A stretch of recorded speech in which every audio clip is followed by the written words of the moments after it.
Meeting to order at 7:04 p.m. This is the special legislative meeting. And so we are having full formality, except I'm not wearing a suit and tie because it's a special. So the first item on the agenda is approval of the agenda, of course. Are any changes to the agenda required, draft agenda?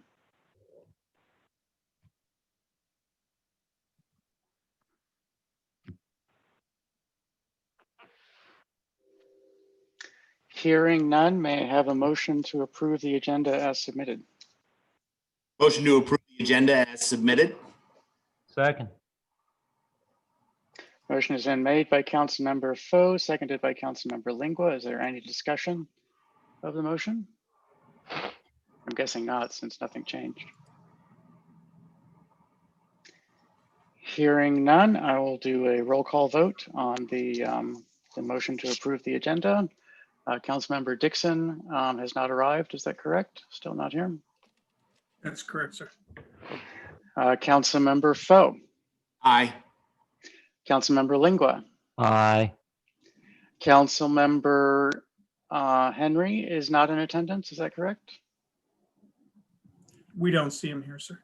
Okay. Councilmember Richardson is not in attendance. Is that correct? Correct, sir. Councilmember Mayers. Aye. And I will abstain. The motion passes 3-0-1. Are there any public comments this evening?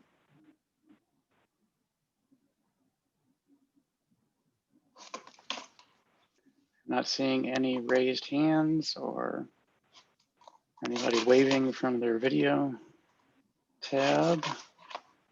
So I'm going to assume that means no public comments.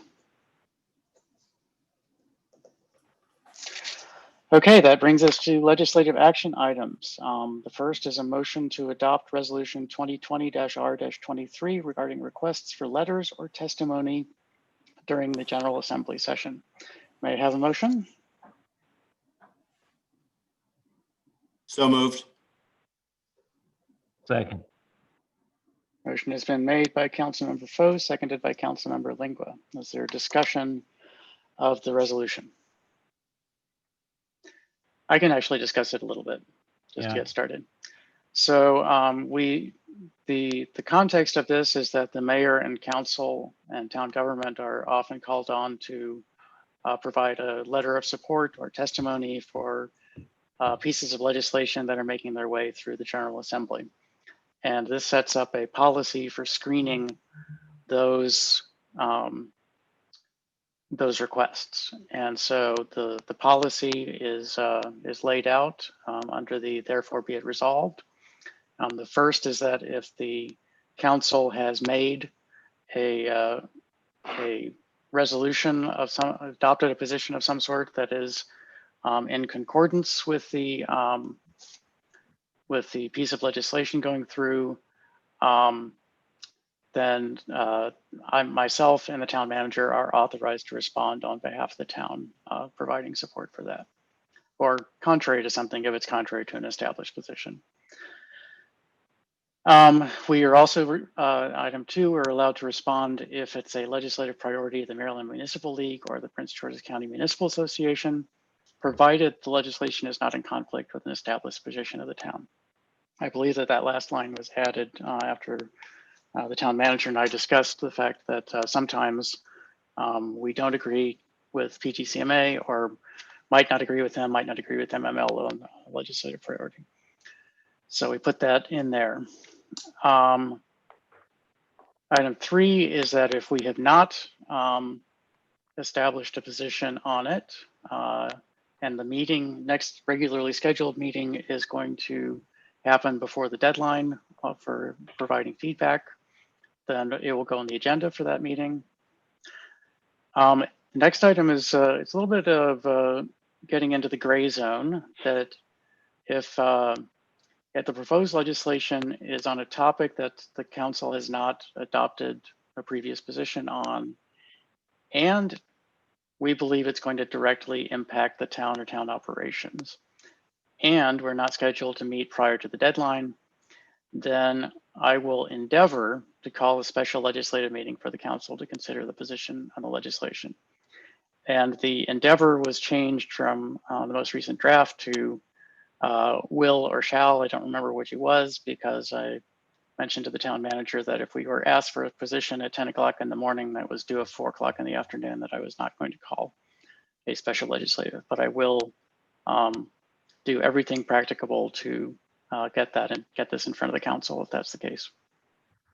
And last but not least, if the legislation is not previously adopted and we do not believe it will have a significant impact on the town, then we're going to simply not do anything, just not respond to the request.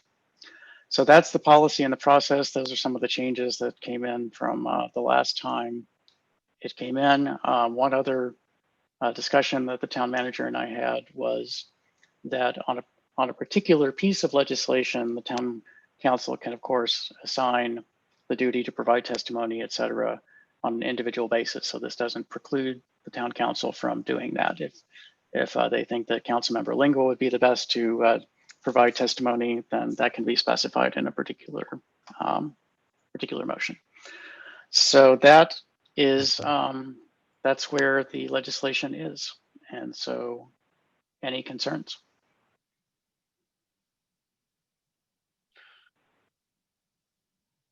Mr. Mayor, if I may. Please, Councilmember. Thank you very much, Mr. Mayor. 1 through 4, I concur with. On number 5, it may be that we don't have a position at this time, but it may be something that could come back to haunt us. My thought on this is that while maybe not submitting a position letter, not submitting one, possibly submitting one stating, simply that, we have no comment on this at this time, which is not to indicate that we forfeit an opportunity to do so in the future.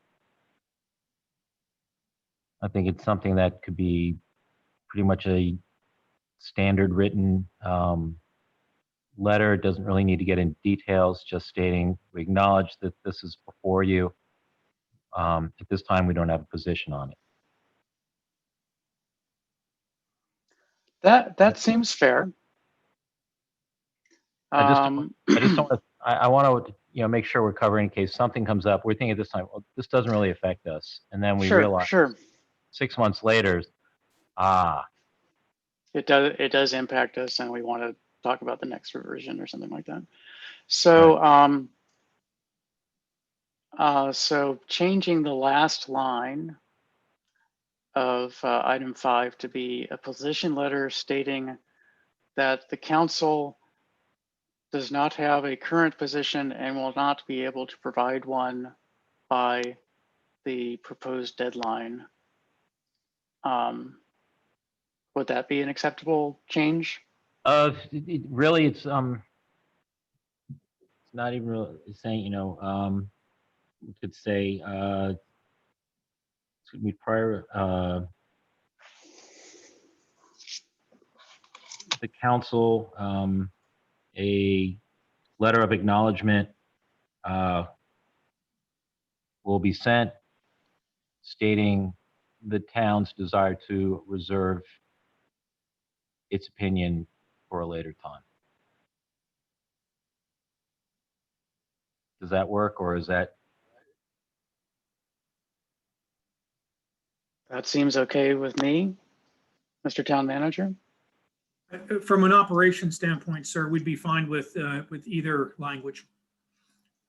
Okay. Developing a process, I'd be able to work with Ms. Barnes, and we could have a form letter produced that conveys that message. And in saying this and bringing this up, and I'm not trying to bestow gifts upon staff that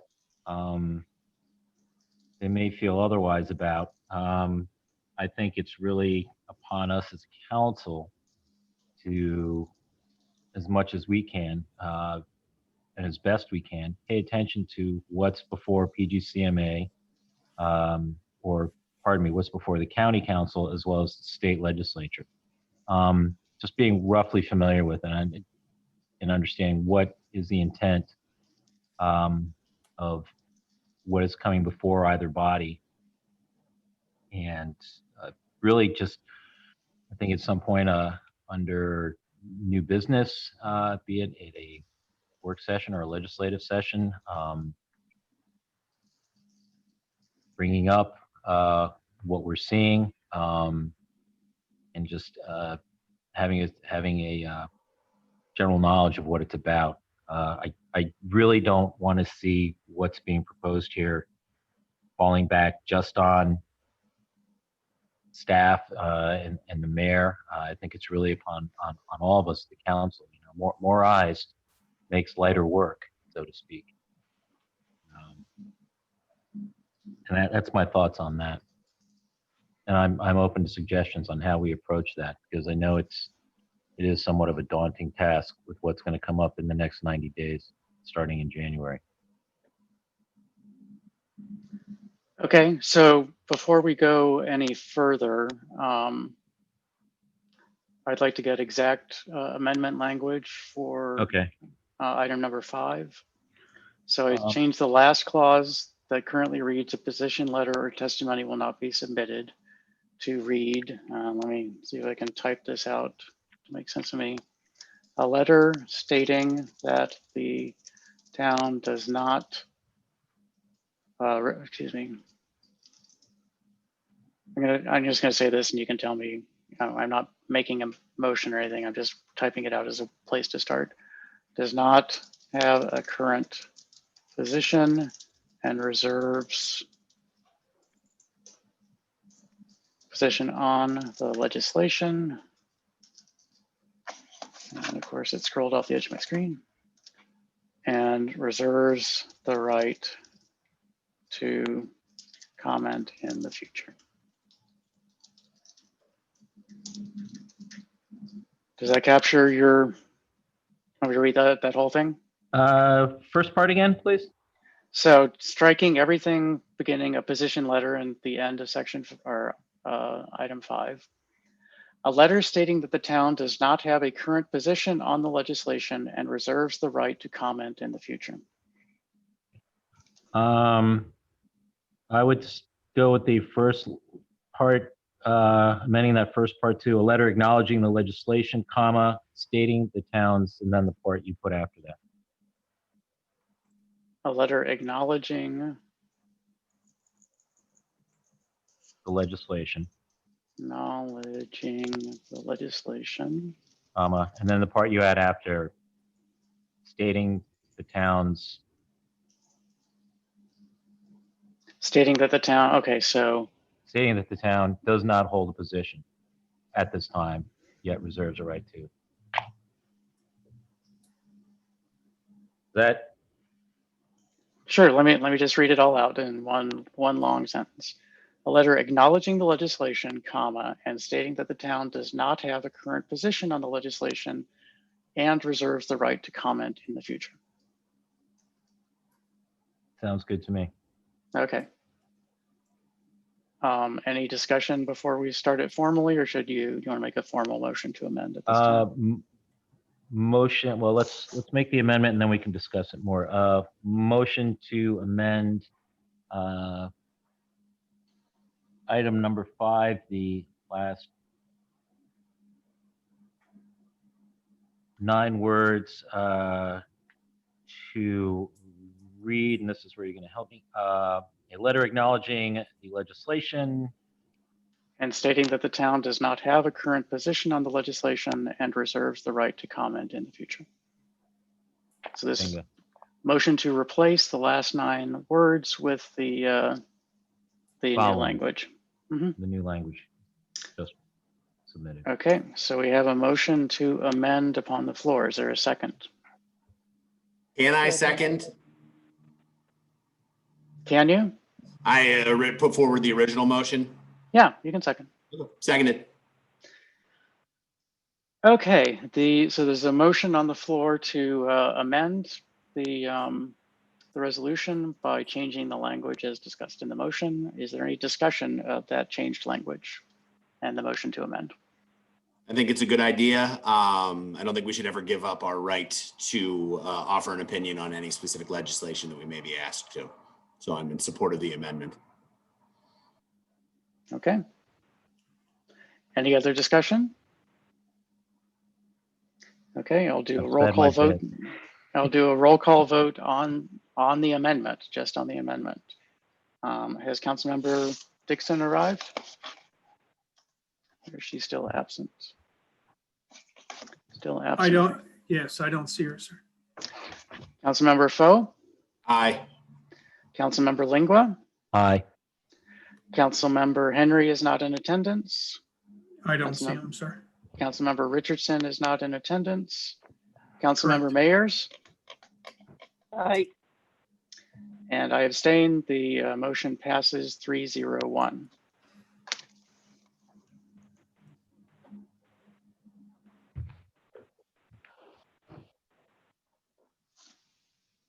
Okay, we are now back to the main motion. Is any other discussion or items that need to happen under the main motion? Are we ready to vote? I'm ready. As am I. Any public comments?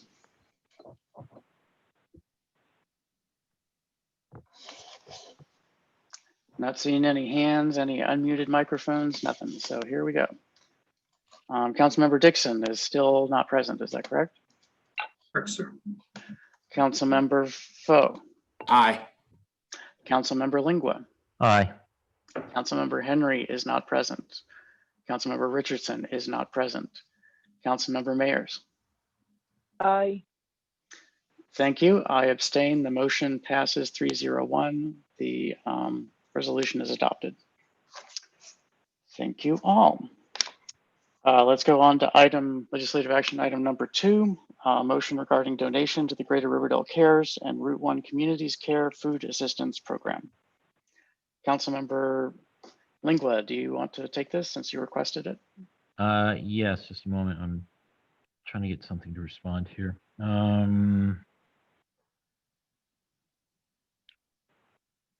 Mr. Mayor, I'd like to make a motion regarding a monetary donation to Greater Riverdale Cares and Route 1 Communities Care Food Assistance Programs of an amount up to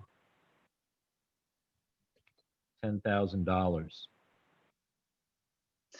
I think that saying an amount of $10,000 might be better, because otherwise town staff will have a hard time deciding how much to send. Okay, for the moment, I will take that as a friendly to the main motion and say an amount of $10,000.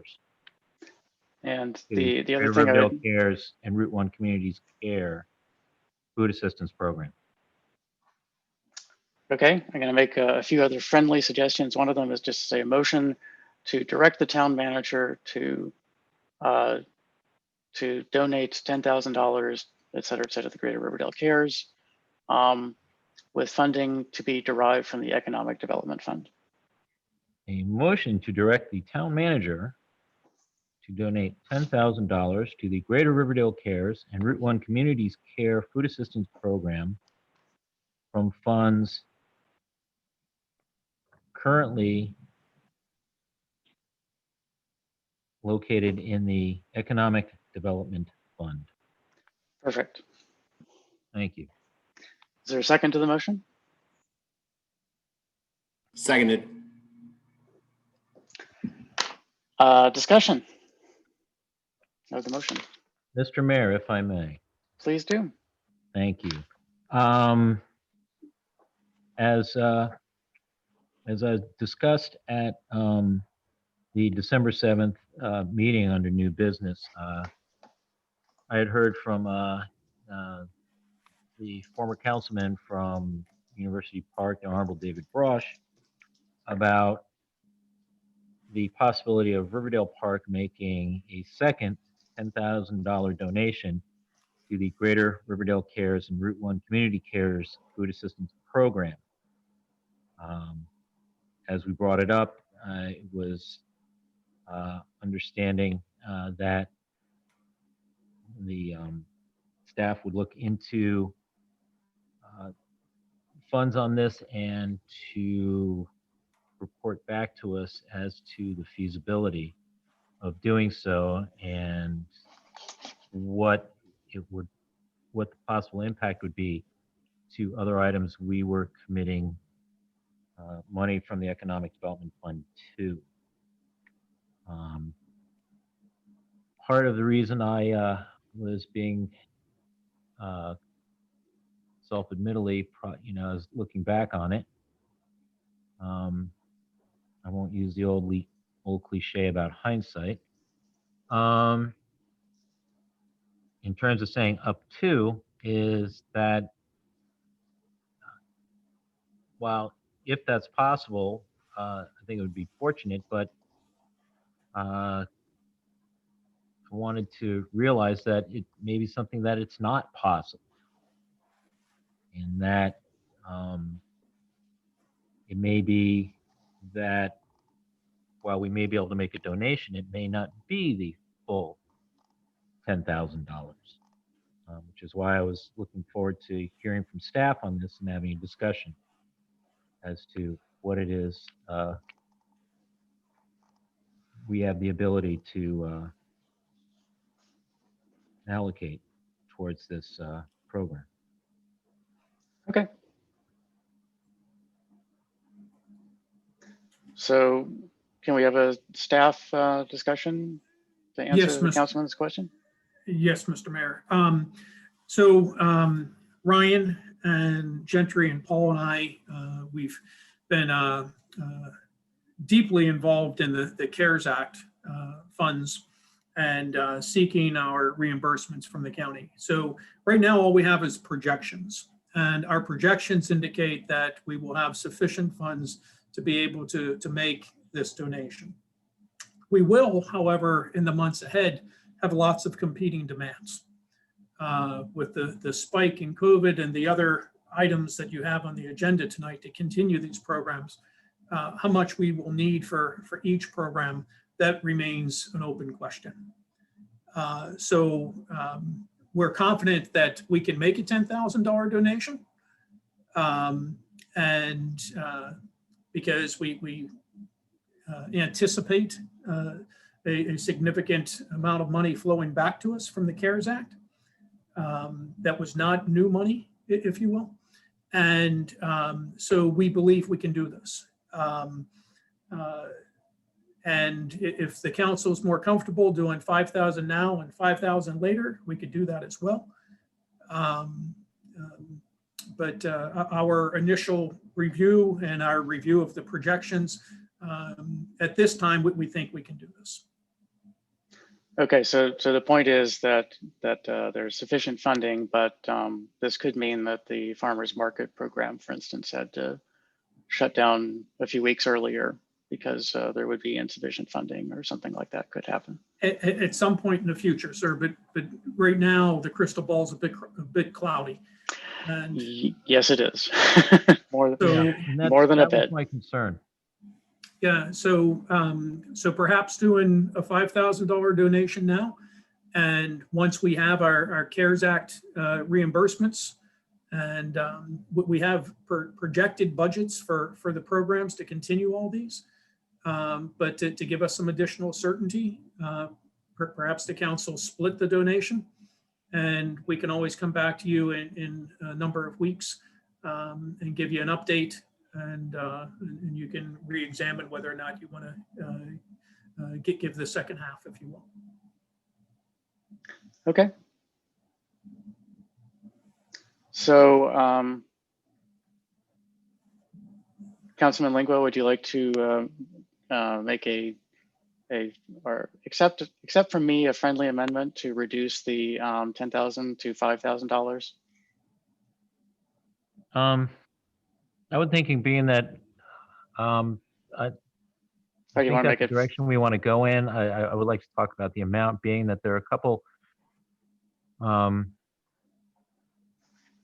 variables that are still, as the town manager put it, things are cloudy right now. And one of the things that have yet to really come clear is, what is going to be part of the funding that's currently being discussed on Capitol Hill.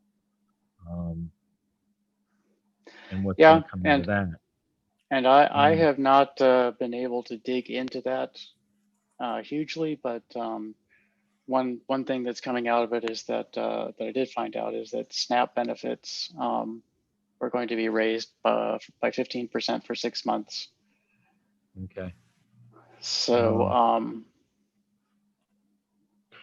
but other than that, I don't know what's going to happen with nutrition Yeah. assistance. And the thing is, and correct me if I'm wrong, SNAP benefits are going to help some, but it's really, they're not going to be able to help those of greatest need.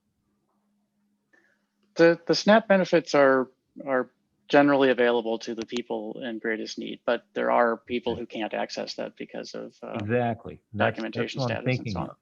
Mhm. And that's what I'm thinking of. And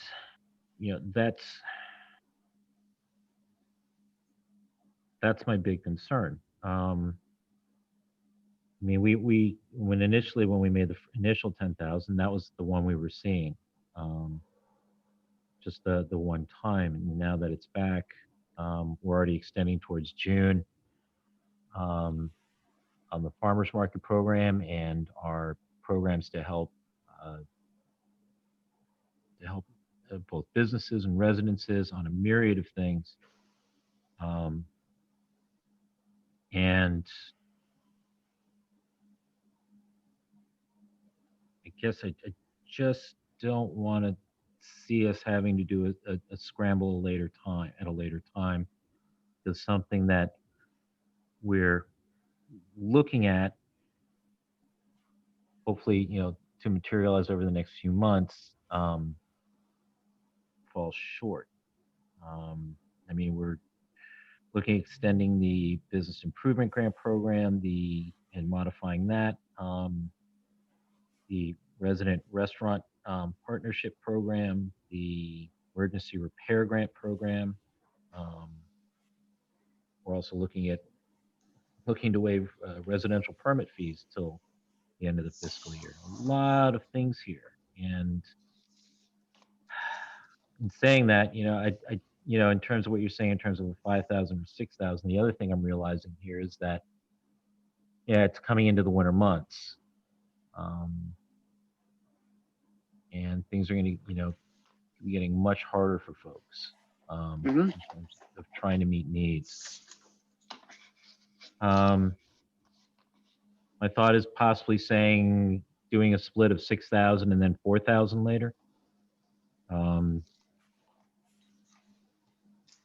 Okay, but I mean, the way I would approach this is to just make a motion for 6,000 now, and then the 4,000 we can do later. We can do 10,000 later. It all depends on what the council wishes at that time. I think 6,000 for now, and then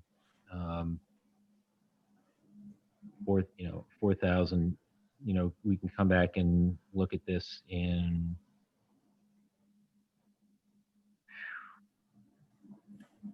I'm trying to think of what that timeline would be. If I may, Please. Mr. Mayor, staff think that we will have solid projections and a much better understanding at our next work session at the end of January. Okay. And because the slight apprehension on the staff side is that, at least in part, because we have yet to receive any of our CARES Act funding. Right. And so we've submitted all the draw requests, we've submitted all the documentation, but we haven't received a check. And so currently, we've expended a lot of money and we're waiting on the reimbursements. So we'll have a much better understanding towards the end of January. But again, we're comfortable with whatever you all decide tonight in terms of amount up to the 10,000.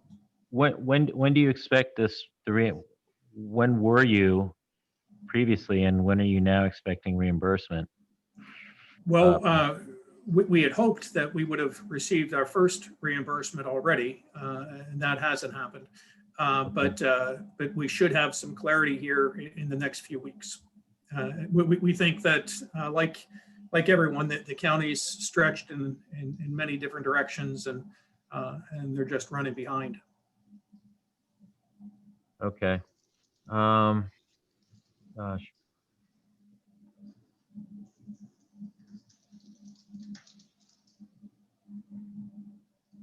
Yeah, motion to amend the original motion from 10,000 to 6,000, and add. I'm trying to figure out the language here.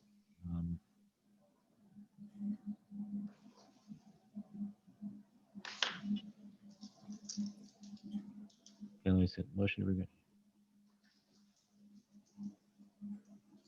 okay, move to amend the motion to read, motion to direct the town manager to make a $6,000 donation to the Greater Riverdale Cares and Route 1 Community Cares Food Assistance Program from funds from the Economic Development Fund at this time, with an additional $4,000 donation to be made pending receipt of CARES Act money.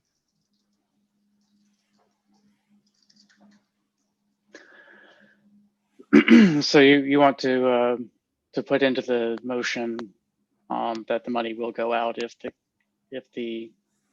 The CARES, balance. and you want to specify pending the receipt of CARES Act, at least 95% of the CARES Act money or something like that. At least, I would say, Mr.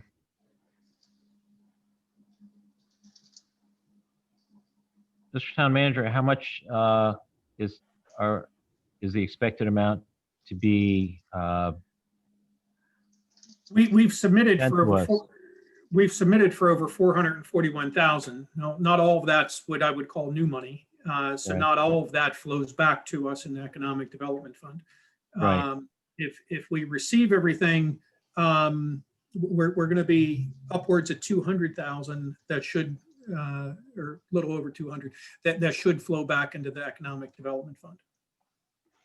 Okay, so if we were to receive 75% of that, would staff feel comfortable making the balance donation then?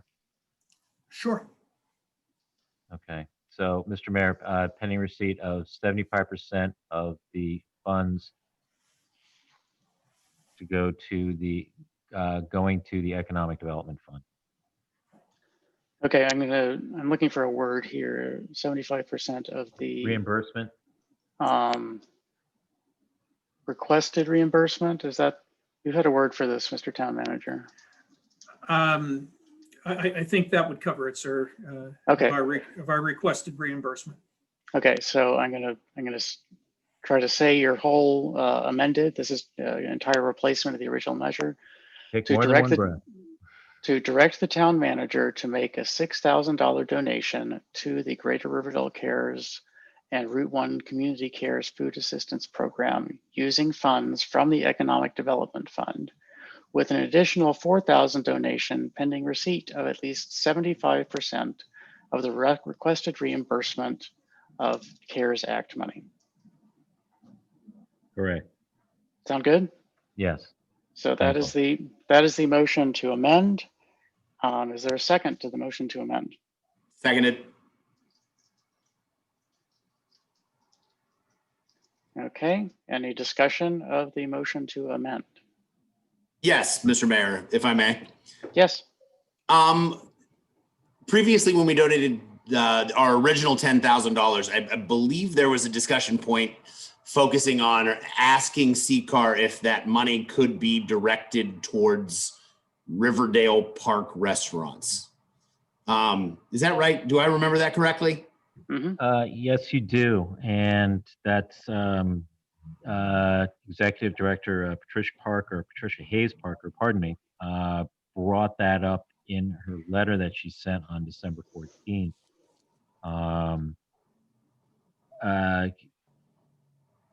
I believe that she talks about additional restaurants in the final paragraph, her third paragraph. So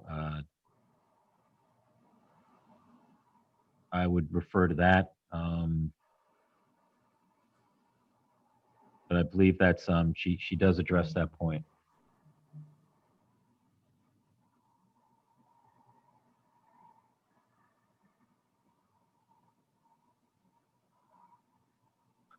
That's all I have to say. Okay. You see that paragraph, Council? Yeah, if the town were to make a second donation, that paragraph, the third paragraph, right? Yeah.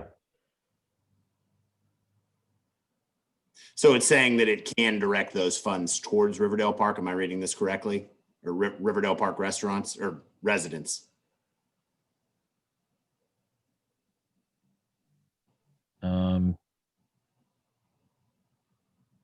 Too much in businesses without additional support from them.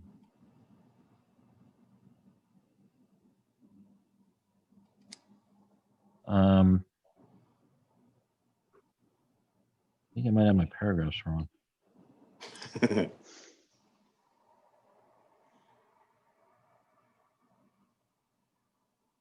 It says when measuring the effect of the second paragraph, the town Yeah. donation in terms of the effects on local businesses, $9,500 has been spent to support Greater Riverdale restaurants, all of which were located in Riverdale Park.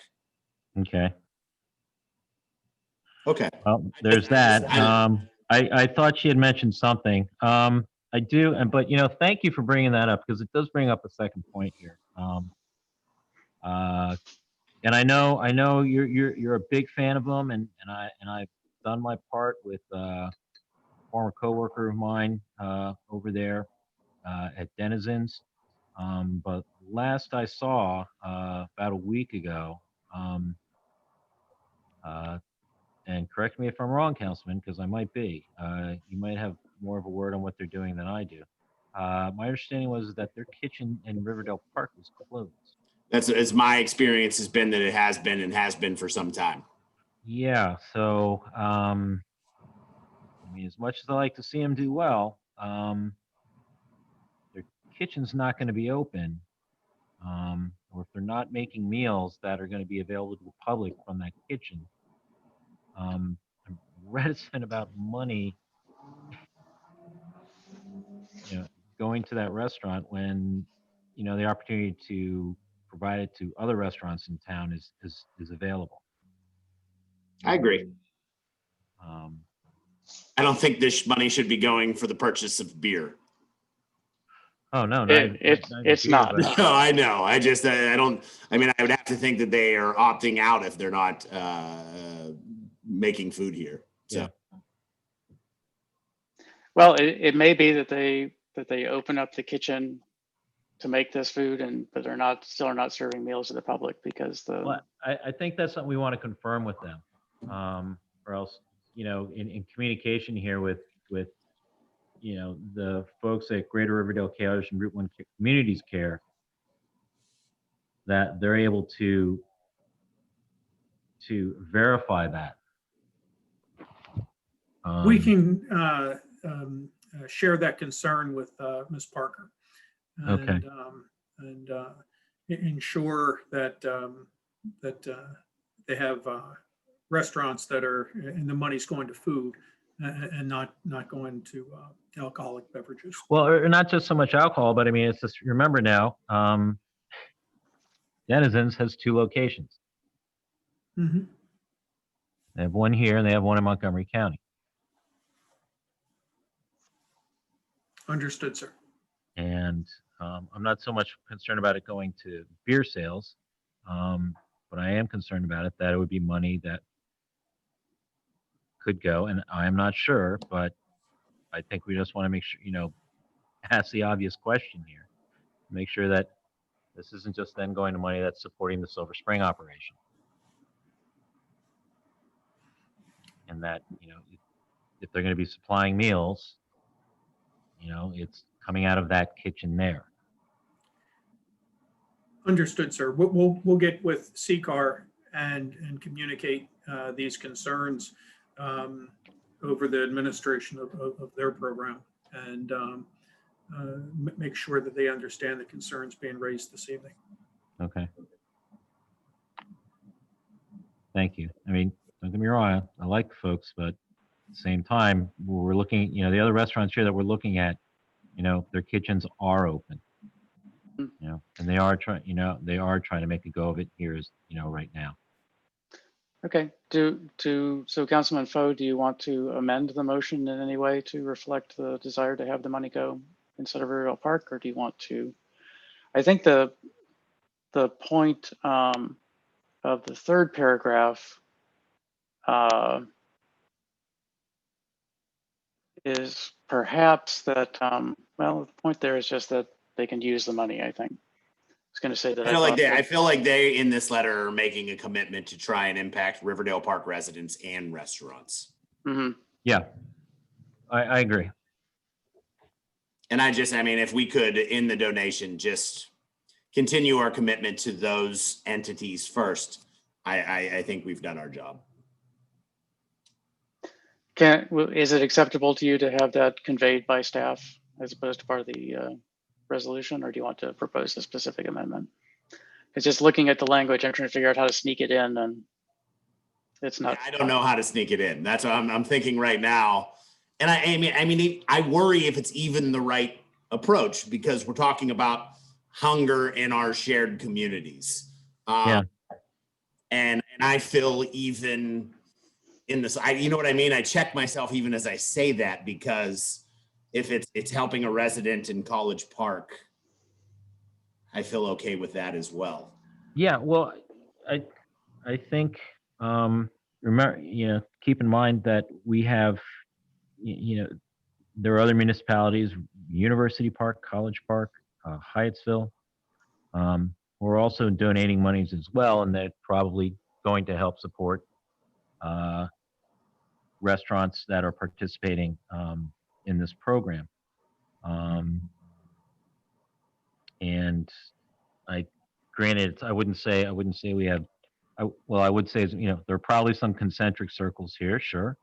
But I think though we can be confident that folks everywhere are being assisted, and in both that it's what this is trying to do is yes, feed folks who need help, and as well as to help me keep viable commercial operations in each municipality. Save, of course, University Park. They don't have any restaurants over there. It's nice of them to support it. Mhm. Terrific bunch.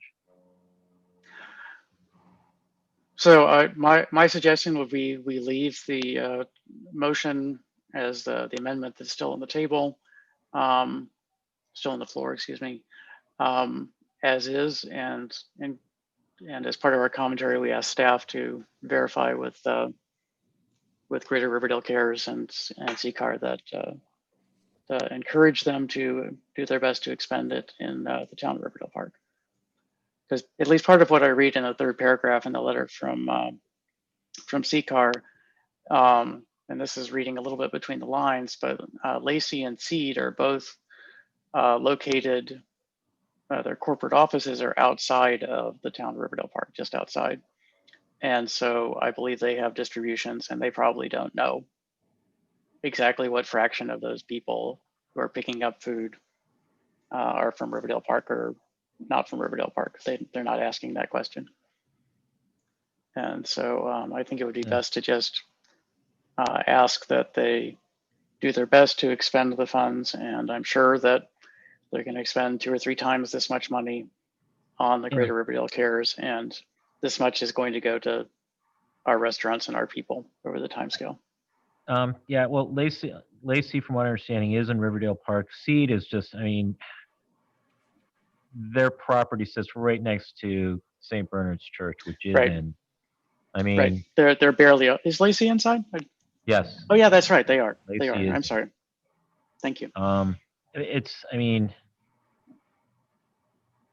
it's as close as it's going to get. And, I would say, folks over at Seed have done a considerable amount to help things, help support folks within the town. Ms. Butler McDougal has done, a lot in terms of services that are helping out residents in town. So I think it's a win all around, and I think there are folks over there that they can get involved,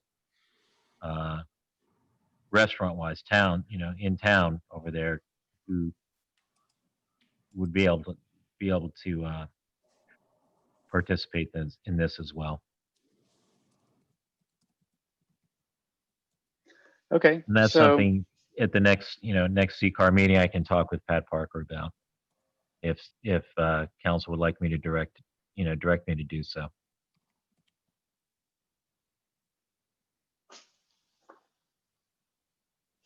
okay. And that can come under new business. Okay. So I'm hearing that the main motion, the amendment that's on the under discussion at this time, there's not a motion to change that amendment. And so given that, unless there's any more discussion, I'm going to vote on the amendment. Waiting 10 seconds, 9, 8, 5, 2. Okay. This is the vote on the amendment alone. It will simply replace the main motion with the following text.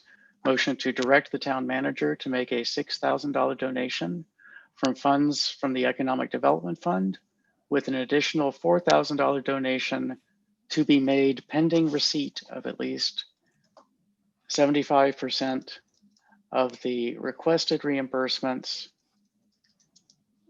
of CARES Act money. So that's the motion to amend the main motion to become that one. Councilmember Dixon, I believe, is still not present. So I'll move on to Councilmember Foe. Aye. Thank you. Councilmember Lingua. Aye. Councilmember Henry is still not here. Councilmember Richardson is not here. Councilmember Mayers. Aye. Thank you, Councilmember. I abstain. The motion passes 3-0-1. We are now back to the main motion, and it is the motion we just voted on.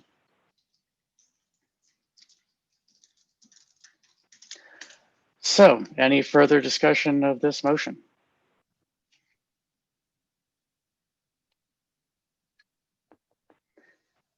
Any public comment?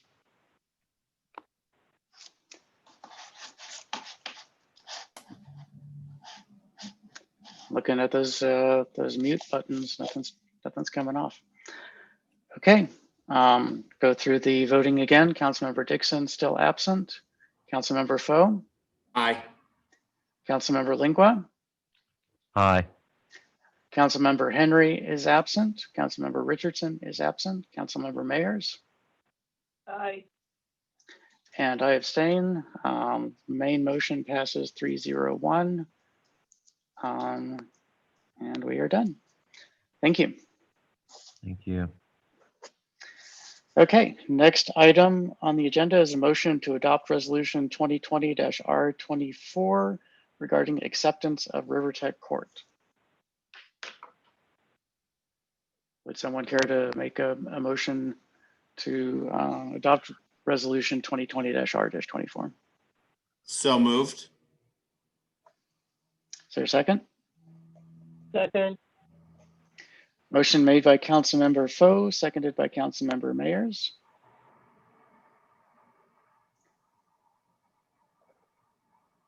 Is there discussion of the motion? Yes, Mr. Mayor. For I don't even know, months, even years, we have considered the situation at Rivertech Court.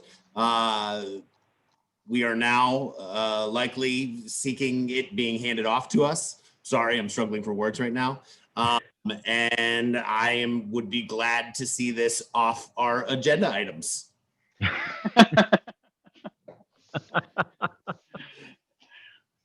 I have to say I agree with you that this is the last step.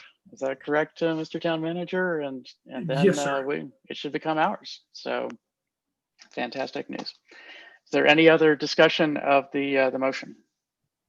None from me. Okay, Mr. Mayor, if I may, quick question to staff. sure. It is my impression then that the agreement between on the quit claim deed that between the town and the county, that I's are dotted, T's are crossed, that we are ready to take on this stretch of roadway and sidewalk. Yes, sir. All the i's are dotted, the t's are crossed. The deed is ready to be filed. And this is the last step on our side. And we'll be finished. So at this point, it's just really a formality. Yes, in very real terms. Yes, sir. Okay, thank you. Any more discussion or public comment on this motion?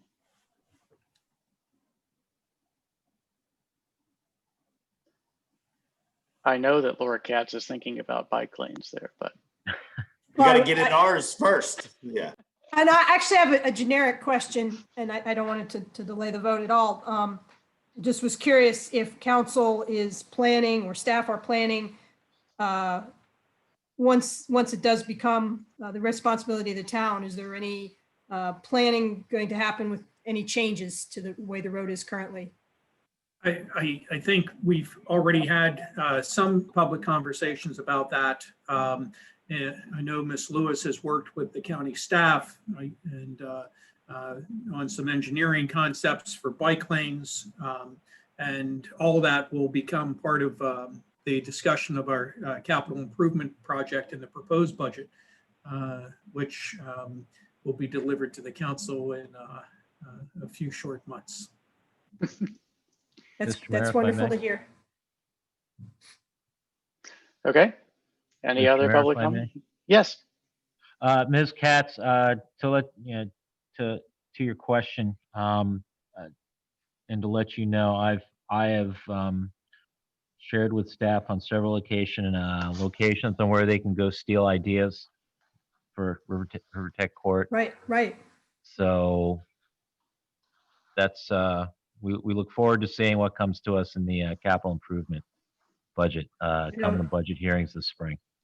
Okay, and then I'll look forward to that. I know there's a lot going on right now. Mhm. Just really quickly, the speed limit on that road is currently, the signage is currently for 20. my house, 20. So it's in line with all of the other regulations in the town. Yes. Yes, ma'am. That's great. No surprises. Thank you. Okay. Any further council discussion? I see Councilmember Dixon has arrived. Hearing none, I'm going to go ahead and call a vote. Councilmember Dixon.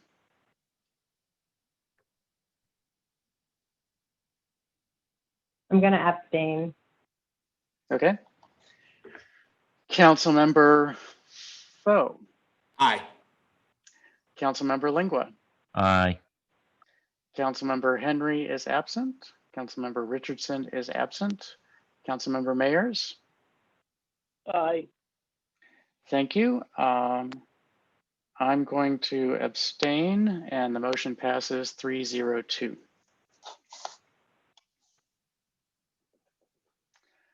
Okay, let's move on to agenda item number 4. Motion to adopt resolution 2020-R-25 regarding the Small Business Assistance Program. Do we want to get a briefing on this from staff before the motion? Yes, Brian? Yep. Yes, I'd be happy to give you a briefing. Thank you. The Small Business Assistance Program was developed about a month ago now, when the town had heard from the county that we needed to shift some things around for our CARES Act budget in order to make the deadlines and have everything on time. Since then, we've made additional shifts, and now instead of the Small Business Assistance funds being directly reimbursed by the CARES Act funding, we are now going to use the reimbursement we're receiving from other items and reimbursement that's going back into the Economic Development Fund to fund this program. So that removes the need for our December 15th deadline that we had originally placed on the program. And so this resolution is to reestablish the program and to set a new deadline or a new sunset of January 31st when the program was originally launched. The businesses were all very interested and we had a lot of responses, but we found that a lot of the responses were incomplete. About 1 in 8 of the businesses were able to submit all of the appropriate documentation, which was pretty simple in my mind to complete. I know that they're stretched pretty thin right now though because of the pandemic. So the idea is that over the next month, we should be able to get in all the appropriate paperwork for those other small businesses seeking assistance through this program. Thank you for the briefing. I'm going to slightly restate what you said about the money, which is that the refunds from the CARES Act provide us some budgetary flexibility, which we are using to fund the program now. That is a better way to put it, yes. Okay, so given this briefing, does someone wish to make a motion to adopt resolution 2020-R-25? So moved. Who seconded? I didn't see. Oh, Councilmember Dixon? Yep. Okay, motion was made by Councilmember Lingua, seconded by Councilmember Dixon to adopt resolution 2020-R-25. Reestablishing the Small Business Assistance Program. Is there further discussion of the resolution or public comment?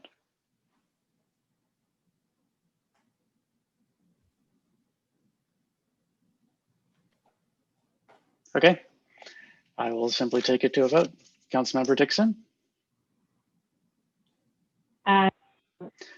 Councilmember Foe? Aye. Councilmember Lingua? Aye. Councilmember Henry is still absent, is that correct?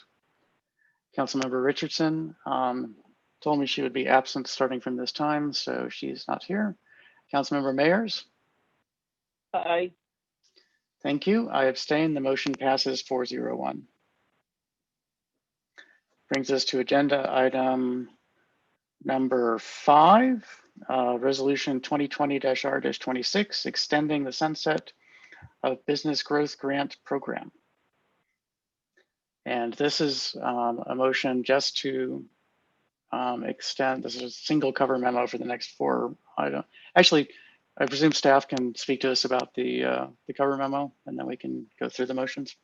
Yes, I would be happy to speak about the cover memo and the legislative items listed on here. So as you said, this is to adopt resolution regarding the Business Growth Grant Program. We had originally developed a number of programs and passed a number of resolutions on March 25th programs that were designed to help our residents and to help our businesses.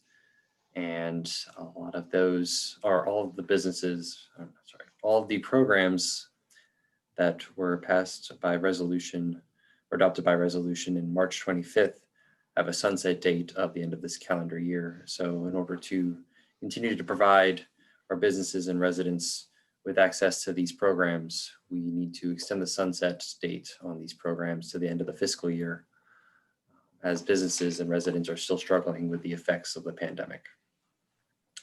The resolutions only extend the sunset dates. There are no additional amendments to the programs. I know that when we had originally adopted the amendments to the business growth grant and the business improvement grant, we had expanded the eligible items that were included for reimbursement under the program. But this is specifically for just establishing a new program end date. Okay. Any council questions, or are you ready to go to the motion? I'm fine. Okay, would someone like to make a motion to adopt resolution 2020-R-26? So moved. So moved. I'll Second. defer. Seconded. Oh, she I'll got me. defer. Okay, I'm giving the main to Councilmember Dixon and the second to Councilmember Lingua. Everybody happy with that? Okay, is there any discussion of resolution 2020, motion to adopt resolution 2020-R-26? Any public comment? Okay, I'll take it to a roll call vote. Councilmember Dixon? Aye. Councilmember Foe? Aye. Councilmember Lingua? Aye. Councilmember Henry is absent. Councilmember Richardson is absent. Councilmember Mayers? Aye. And I abstain. The motion passes 4-0-1. Thank you. Resolution 2020-R-27, extending the sunset of the Business Improvement Grant Program. Would someone like to make a motion? So moved. Seconded. Motion is made by Councilmember Dixon, seconded by Councilmember Foe. Is there any discussion of this resolution, motion to adopt this resolution? Any public comment? Hearing none, do a roll call vote. Councilmember Dixon? Aye. Councilmember Foe? Aye. Councilmember Lingua? Aye. Councilmember Henry is absent. Councilmember Richardson is absent. Councilmember Mayers? Aye. And I abstain. The motion passes 4-0-1. Brings us to agenda item number 7, motion to adopt resolution 2020-R-28, extending the sunset of the Resident Restaurant Town Partnership Program. Can I have a motion to adopt resolution 2020-R-28? So moved. Second. Motion by Councilmember Foe. The second was by Councilmember Mayers. Is that correct? Yes. Great. Is there any discussion of motion to adopt resolution 2020-R-28? Is there any public comment? Hearing none, do a roll call vote. Councilmember Dixon? Aye. That sounded like an aye to me. Councilmember Foe? Aye. Councilmember Lingua? Aye. Councilmember Henry is absent. Councilmember Richardson is absent. Councilmember Mayers? Aye. And I abstain. Motion passes 4-0-1. Brings us to legislative action item number 8, a motion to adopt resolution 2020-R-29, extending the sunset of the Emergency Repair Grant Program. May I have such a motion? Mr. Mayor, I'd like to make a motion extending the sunset on the Town of Riverdale Parks Emergency Repair Grant Program in response to the COVID-19 pandemic. And to adopt resolution To adopt 2020-R-29. resolution. Is there a second to the motion? I had to clear my throat there before I got to that, but thank second, Motion made by Councilmember Lingua, seconded by Councilmember Dixon. Is there any discussion of the motion to adopt resolution 2020-R-29 extending the sunset of the emergency repair grant program? Basically, what this does is extends the expiration date of the program to June 30, 2021, unless the mayor and council decide to extend it. And of course, the grant is subject to funding availability. Okay, very good. Is there any additional council discussion? Any public comment? Hearing none, I will take a roll call vote. Councilmember Dixon, aye. Councilmember Foe, Aye. Councilmember Lingua, Aye. Councilmember Henry is absent, Councilmember Richardson is absent, Councilmember Mayers, Aye. and I abstain. The motion passes 401. That brings us to legislative action item number 9. Motion to authorize residential permit fees to be waived until June 30th, 2021. Is there a staff report on this, or is council ready to act? Mr. Chelton? Yes, this is again something that was adopted in on March 25th. And I have spoken with the finance director and the Office of Administrative Services, and we believe that this should be continued, the waiving of residential permit fees through the end of the fiscal year. Okay, thank you. Are there any questions from the council, or does someone wish to make an motion to authorize residential permit fees to be waived until June 30th, 2021?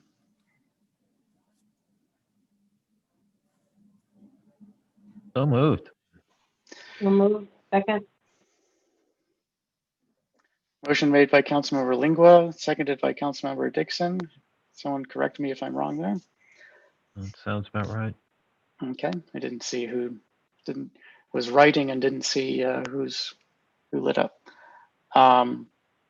Is there council discussion of the motion to authorize residential permit fees to be waived until June 30th, 2021? Is there public comment? Hearing none, I will do a roll call vote. Councilmember Dixon, aye. thank you. Councilmember Foe, Aye. thank you. Councilmember Dixon, excuse me, Councilmember Lingua, Aye. thank you. Councilmember Henry is absent. Councilmember Richardson is absent. Councilmember Mayers, Aye. thank you. And I abstain. The motion passes 401. That brings us to new business. Are there any items of new business? Mr. Mayor, did council want to give me direction as to what to bring to the CCAR CDC regarding item 2 on our agenda tonight?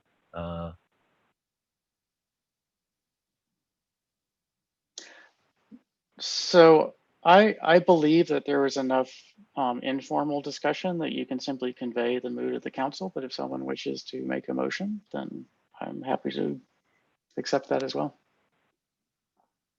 Does anyone wish to make a motion?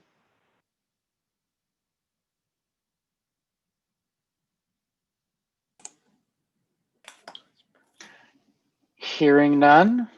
Thank you Okay. for bringing that up, council member. Okay. I think that I think you understand the mood of the council, and Yes. and so you can convey that. Okay. Are there any other items of new business?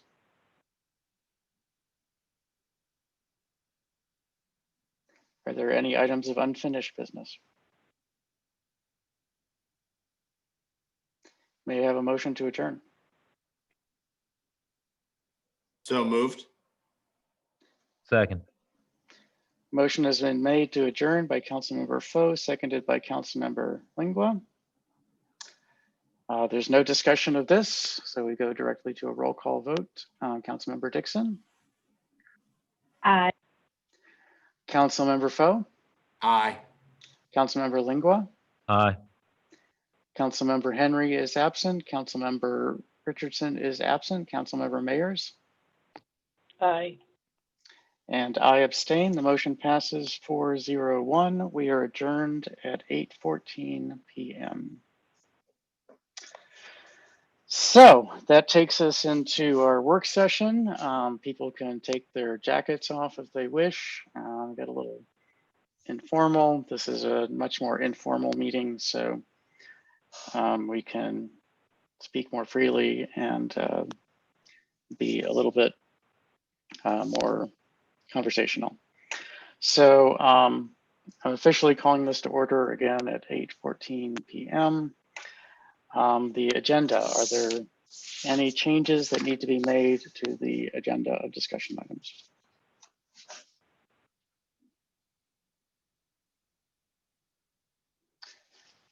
Hearing none, we don't need a motion to approve it since we're in work session. Okay. That takes us to the mayor's report. So I have a relatively short compared to some reports. So today at 5 o'clock this morning was the winter solstice, which means that today is the shortest day of the year, the darkest day. And Shortest in terms of daylight hours.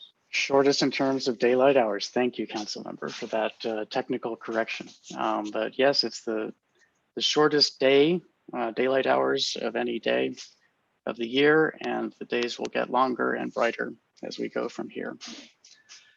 Daylight And hours will get longer. thank you, Councilman. I'm just looking out for all those NASA residents we have, sir. Thank you. Don't be upsetting them. So as has been my tradition, there's a couple of things I like to talk about in the mayor's report. One of them is the COVID-19 situation, and that has good news and bad news. The good news is that since our last meeting, we have 2 approved vaccines, and they're being administered as we speak to the highest risk populations. There aren't enough doses to go a lot further, but they are out there. They're being administered, and that's good news. Some bad news is that there's a new variant of the virus in the United Kingdom. The exact impact of that variant is unknown at the time, but it appears to be much more infectious than the variants that have been circulating so far. And I read a story about that last night. The number of changes in the virus from the previous to the next one was unprecedented, unusual number of mutations. So we're sort of in the middle of what was described on a recent call that I attended as the last great battle against COVID. Because the vaccines are out, more are going to be approved, the production is going to ramp up, but we're not in great shape now. The number of cases is high, and I heard an interesting way to think about it, which is that everyone wearing masks provides about 80 or 90% protection against infection if everyone is distancing and wearing masks appropriately.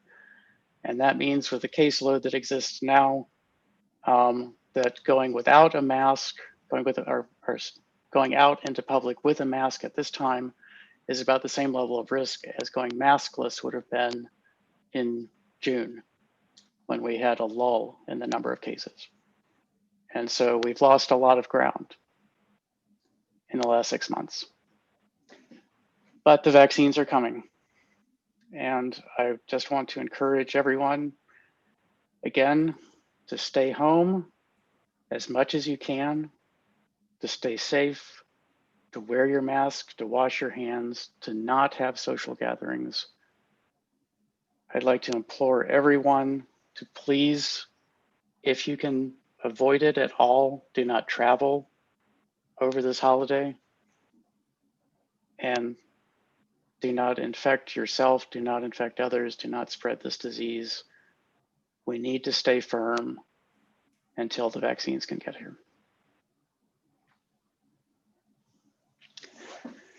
So on other topics, there was a meeting last week, last Thursday evening, sponsored by Councilmember, County Councilmember Glaros, on the relining of the Wells Run channel through the town.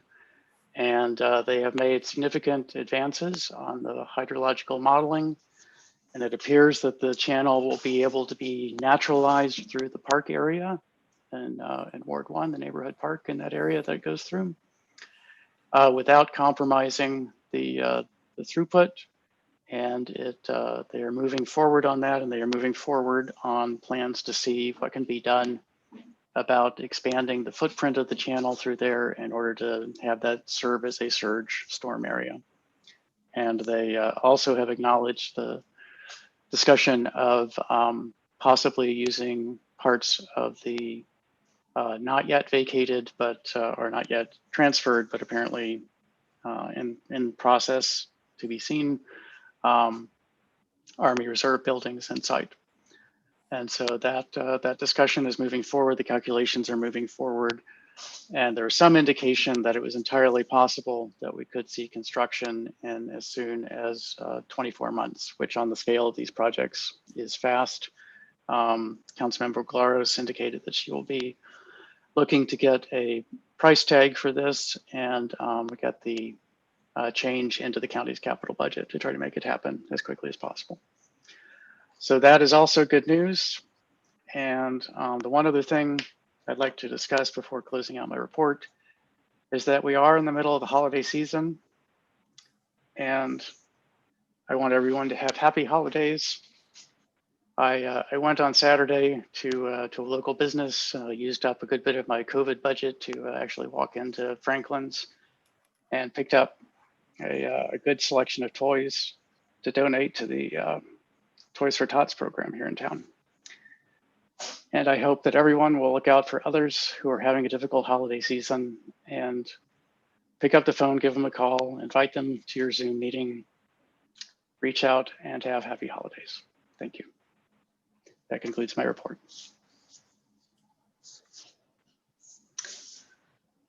Are there any questions, or should we move on to the town manager's report? Mr. Town Manager?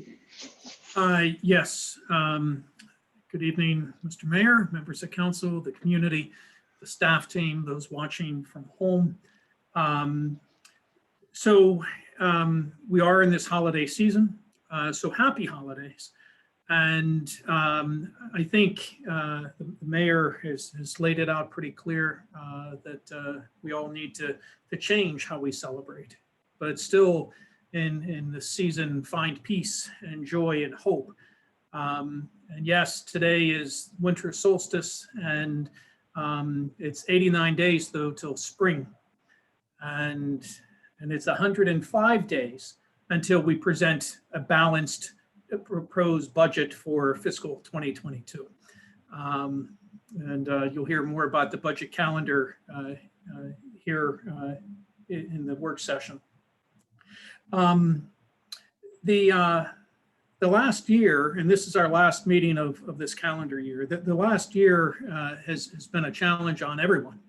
And I just wanted to take a minute to really thank the staff team for doing things that they weren't necessarily hired to do. Whether that's standing out in the cold, passing out food baskets, or Miss Barnes as the head elf for Santa, doing some last minute shopping for the toys for their children's program here in town. But the staff team has really done an incredible amount of work, becoming social workers and case managers, and shifting from what we typically would do as a municipal government to, in many ways, serving the role of social service agency in running programs to feed people and running programs to help the most vulnerable in our community through this difficult time. And our finance team, the communication team, the public works team, the police team, everyone has really done an outstanding job. And I'm proud to lead that team. And I'm very thankful for the folks that I work with. I also want to thank the mayor and council for their leadership. From the start of this, it has been outward focused on the community. And renewing the programs tonight continue that outward focus. And I sincerely thank you for your leadership there. So a couple more mundane things. So for the holidays, the town hall operations and the public works operations will be closed on the 25th for Christmas Day and on New Year's Day the 1st. I am closing the offices early on Christmas Eve. On the 24th, we'll be closing at noon.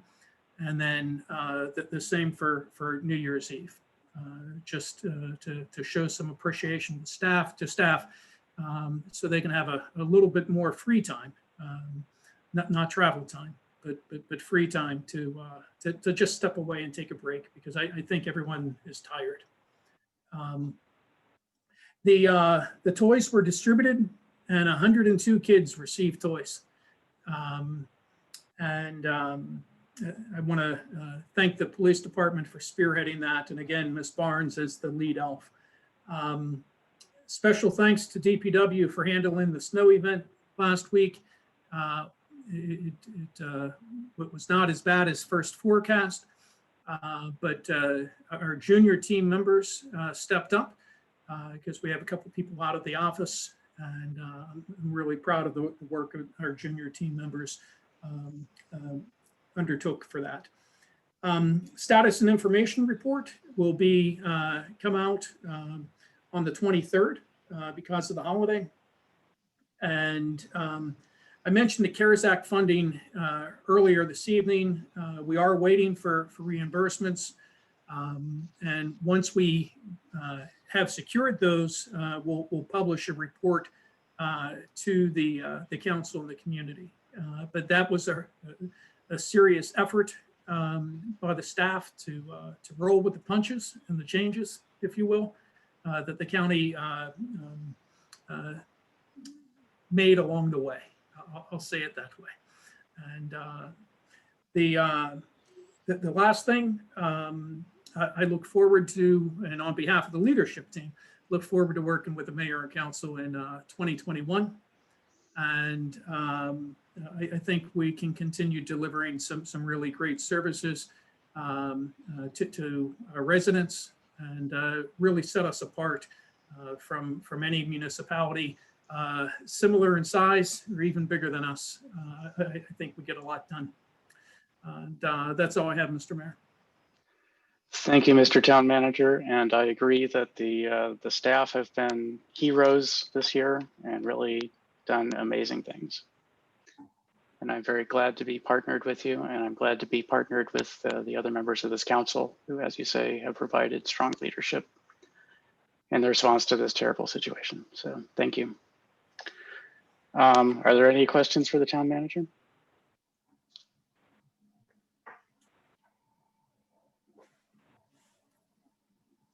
Okay, let's move on to council, committee, and ward reports. We will start with Councilmember Dixon.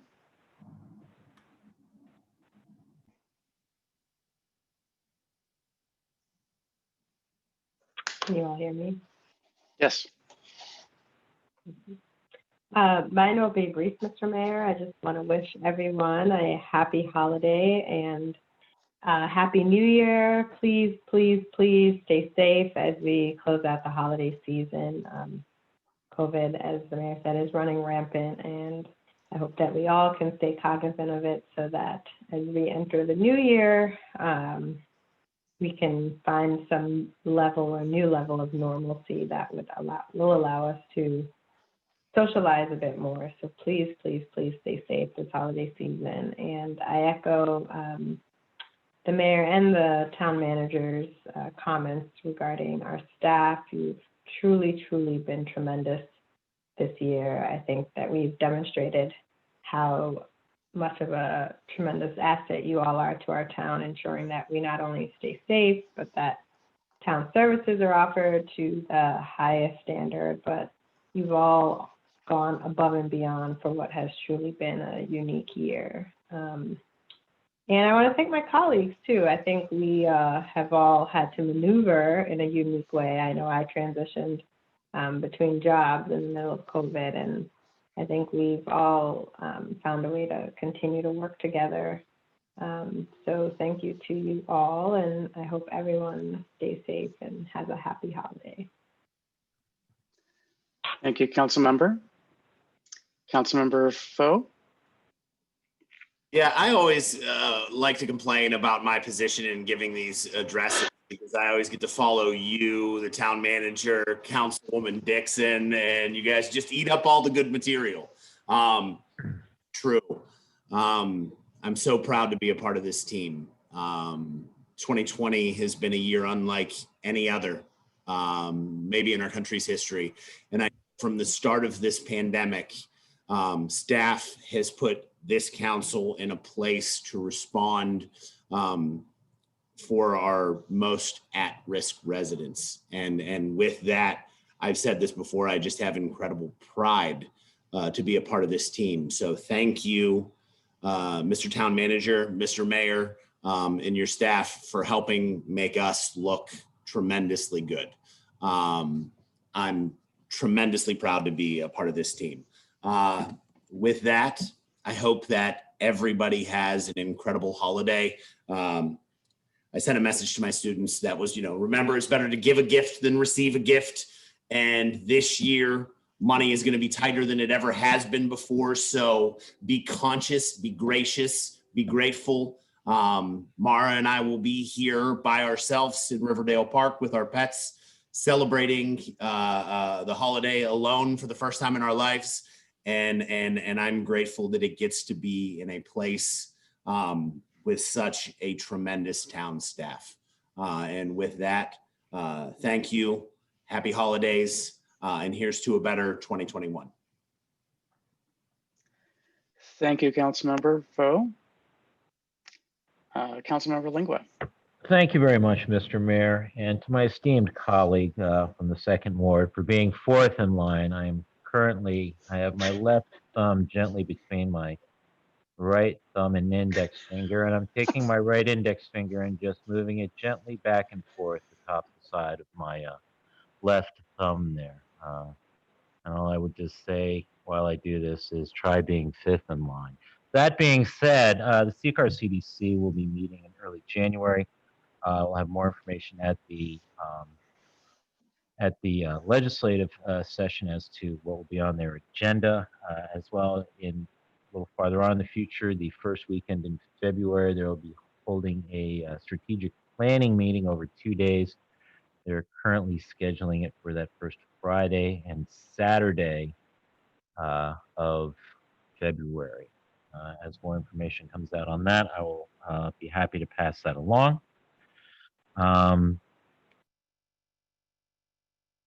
Regarding 2020,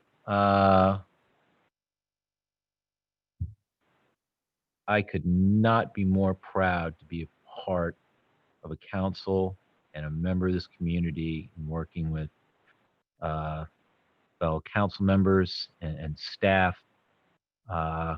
through this all, and how the response was able to be put together and continued into 2021. This is just something really to behold in a centennial year in terms of how this adversity has been responded to by this community. It really just says a lot. It makes one really just want to say, when people ask you, yeah, Riverdale Park. All the stakeholders in this town as well, and how they've gotten creative in ways of maintaining programs or doing things and continuing things, it's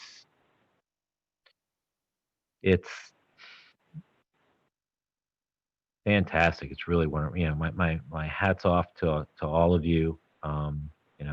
Big hands above head, looking towards you and clapping in appreciation for everything that you've done and how you've pivoted and adjusted, over these past, now going on 9 months. Really, again, could not be more proud to be a part of this, and to work with everyone towards addressing everything that's occurred. I'll leave that at that, and just say I wish everybody a as Judy Garland once sang, have yourself a very merry little Christmas for those who are celebrating Christmas. I would imagine folks who are observing Hanukkah and Kwanzaa will probably have, or if they haven't already, will have, Hanukkah is almost over. Similar gatherings, and while maybe not in person, in spirit, and I hope folks are able to appreciate that just as much. And as has been said by others, wash your hands, wear your mask, stay safe, and show your love for others.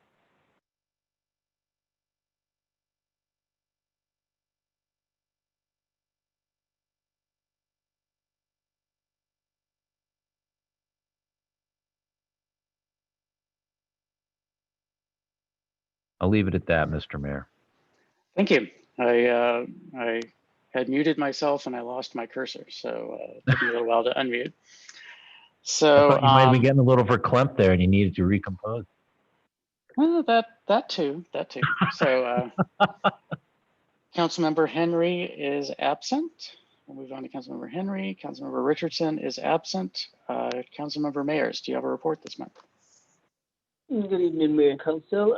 No, I don't have a ward report at this time. We just want to take this time to wish everyone a happy holiday and stay safe. Thank you so much. Okay, that takes us to public comments. Are there any public comments this evening? Yes, Mayor, I have some things I'd like to say. Please speak. All right. Thank you so much. I just want to give an update to the council, to the community, to the staff about sustainability. I recently attended the Sustainable Maryland Virtual Connection Hour, which was on December 11th. That was a few Fridays ago. They've been having these every few months throughout this year, and I've been attending on behalf of the Sustainability Committee. So I just want to give you an update on some of the things that happened in this most recent meeting. It's virtual, obviously, over Zoom, led by the program manager of the Sustainable Maryland program and members of his staff. And this time we had about 19 attendees. There were about 10 towns represented. So it's been well attended, and it's a wonderful opportunity for towns to catch up with each other, share what they're doing. After all, sustainability knows no boundaries. It's a regional endeavor. So these virtual connections have gone pretty well, these virtual connection hours. Also, we had some non-governmental organizations attending, and a county person attended. As far as what we talked about, I'll just give you a quick summary.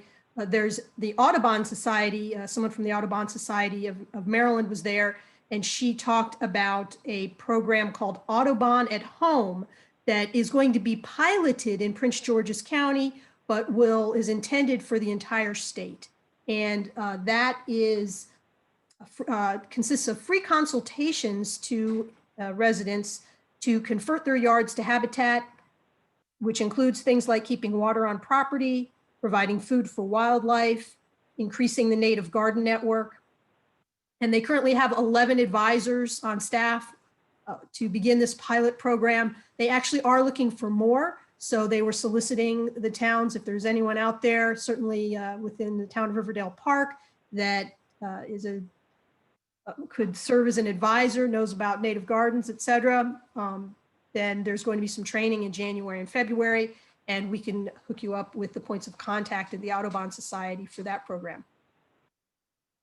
We also discussed the Climate Action Plan, which is coming out through the Maryland Department of Planning and Resource Conservation. And in particular, within that plan, there's an adaptation and resiliency working group. And Sustainable Maryland, the program is engaged with that group.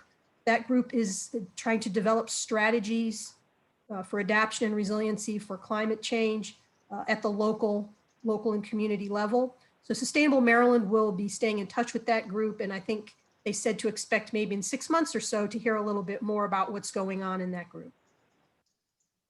There was a member of the Sierra Club also at the meeting, and he spoke about the Ready for 100 initiative. And that's about getting municipalities to use 100% renewably sourced energy by the year 2030. So Mayor, I just give you a heads up on this. I would anticipate, if you haven't already been contacted, you may be contacted by someone from the Sierra Club. They are seeking out of you a mayor's pledge and leading to a town resolution to have the town be using 100% renewable energy by 2030. So consider yourself informed. Thank you. Thank you for the heads up. No problem.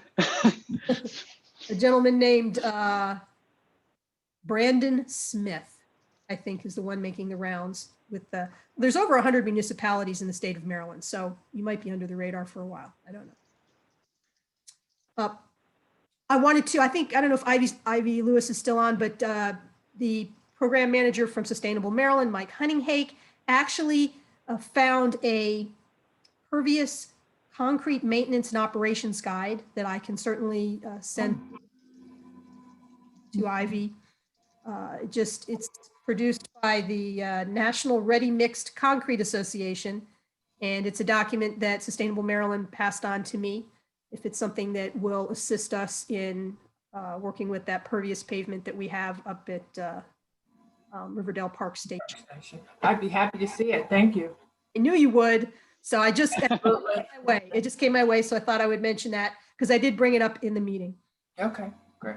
He's also looking for some more materials and suggested that there might be some information in the documentation for building Riverdale Park Station that might include care and maintenance of some of those surfaces. And then the town of Greenbelt, or the city of Greenbelt, recently released a Greenbelt Organic Programs Summary Report. Organic programs, basically composting.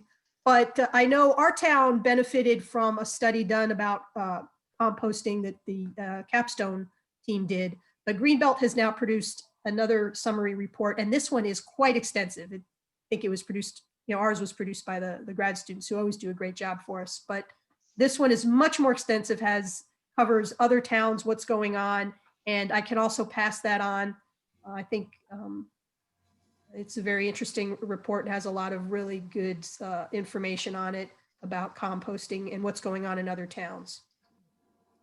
And finally, the next Green Team meeting is scheduled for the first Wednesday of January, which is January 6th at 7:30 p.m. It's a virtual meeting. If there is anyone listening out there that is interested in attending, you're more than welcome to come. It's wonderful. I would ask, and this is sort of a surprise, I hope that our town clerk is not going to be mad at me, but if you would please contact the town, and the town can get your contact information to the Sustainability Committee, and we would reach out to you to make sure you had the information to join the meeting. You can go to the town website, and at the bottom, there's a phone number down at the bottom that you can reach the town with. And that's all I have with regards to sustainability. Are there any questions or thoughts about that? Ms. Katz, I'm just going to encourage the Green Team again to consider moving your meeting to the second Wednesday, since I have an MUTC meeting the first Wednesday at 7:30 p.m. Exact Okay. overlap. Okay. So, Yeah, so you have mentioned it in the past, but we're certainly flexible. We want to have the meeting when it's the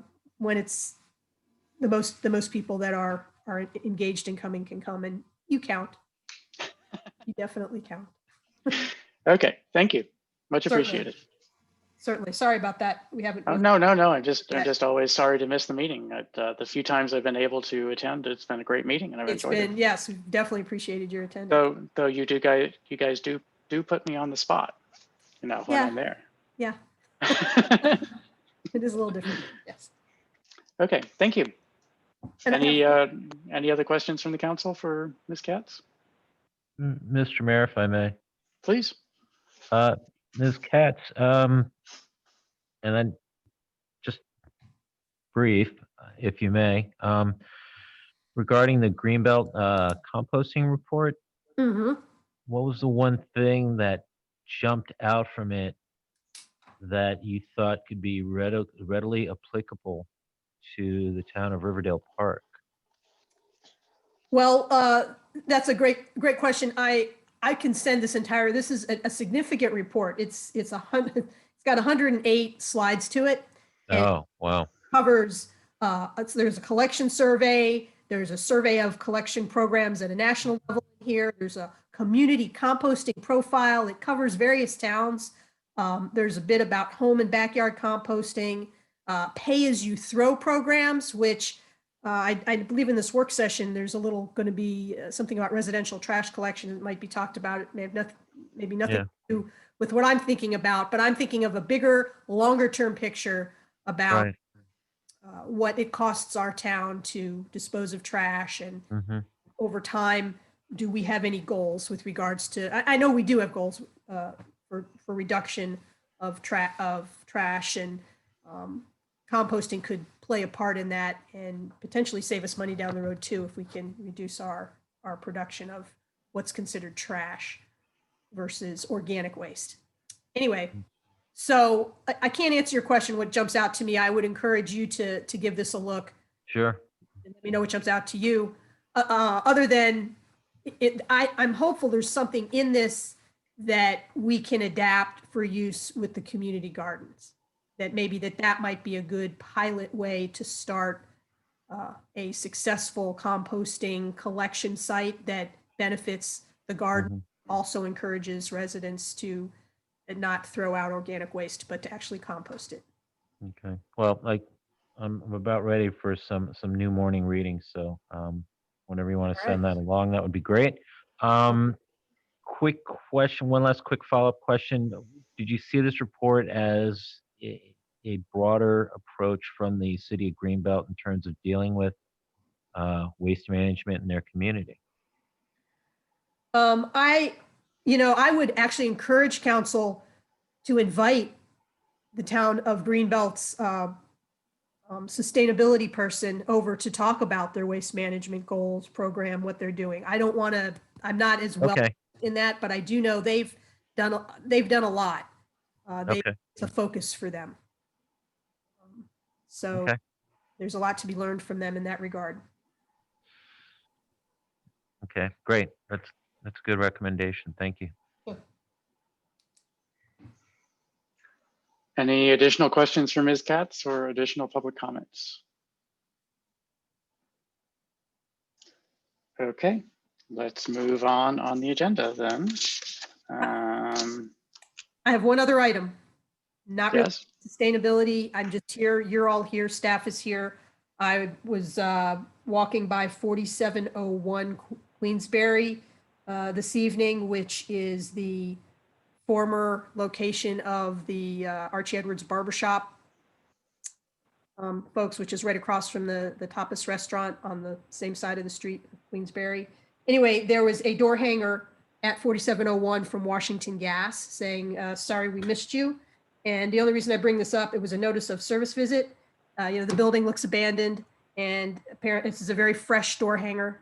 And just as a resident, I was just a little concerned that maybe Washington Gas wants to check something out in that abandoned looking building, and there was no one there to help them do that. Thank you. appreciate you bringing that to our attention. Certainly. Thank you. Thanks for the opportunity. Appreciate being able to speak in these. Thank you. Okay, let's move on the work session agenda. Next item is fiscal year 2021 revenue analysis.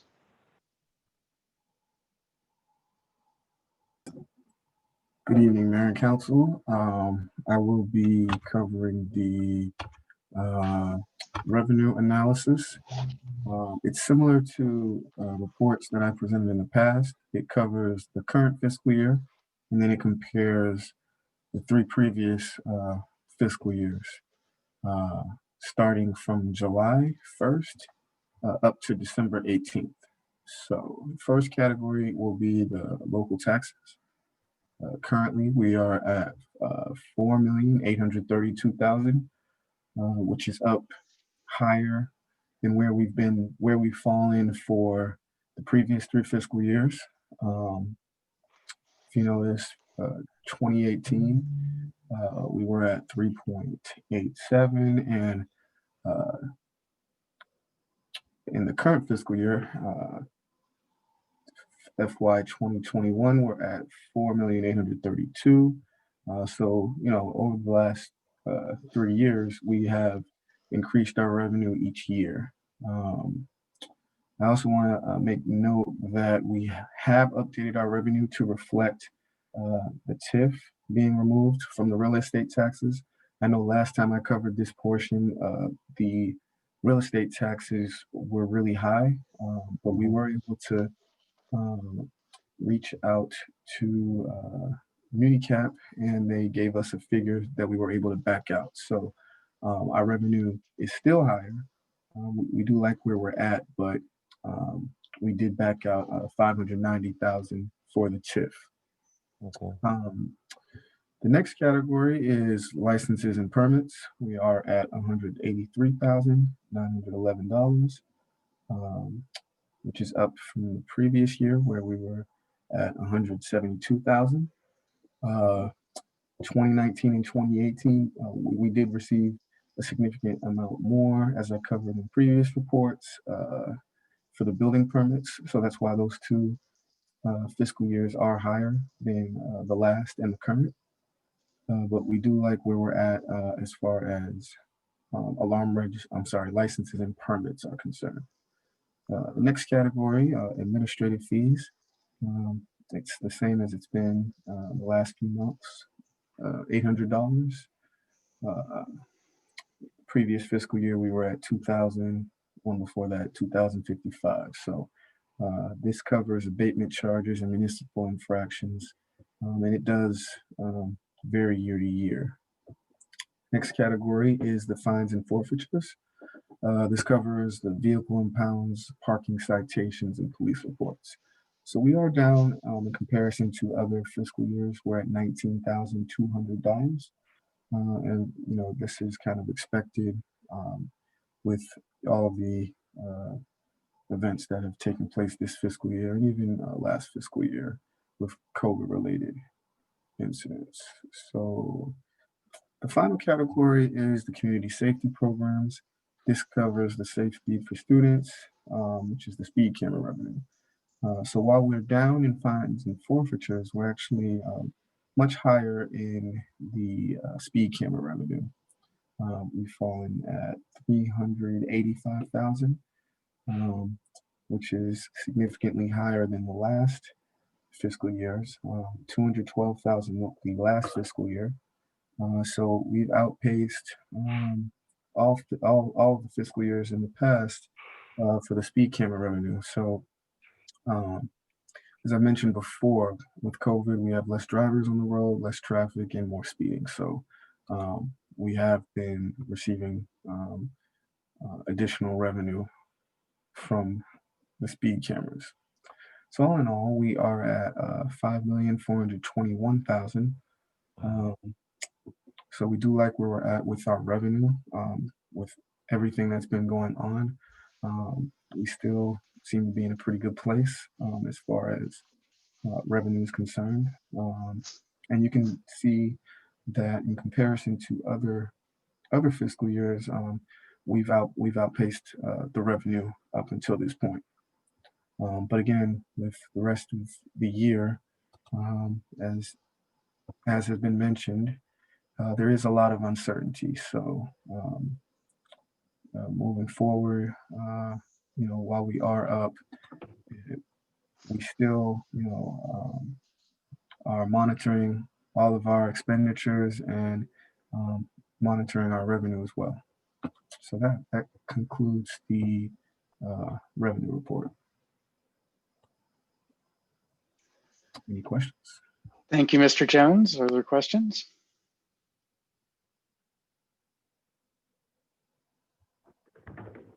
Mr. Mayor, if I may. Please. So, Mr. Jones, really what you're saying here is the fact that we're seeing this surplus based on the fact that we have a lot of people who just can't do the speed limit on Maryland 410 and over on Good Luck Road.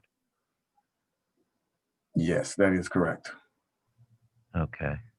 I mean, when I look at this and I'm seeing a difference of essentially $173,098.55, or $97 and change. I'll leave it at that. 45 cents. It's a substantial amount over from what it was the previous year. Correct. Where I was seeing, I kind of look at the admin fees under 4,240. I look at 42.7 as almost kind of like a good number in the sense then that since we have more people. What I'm taking from that is, there are fewer infractions and there are fewer abatement charges, as well as in terms of citations and impounds. When I look at that increase over the year before, which is what, roughly 65% over the year prior. I almost wonder what it is, is there anything else we can do as a community to help get folks to slow down? Not that you would have an answer. I think this is probably something all of us to think of collectively, but it's just it's really an astounding number to see.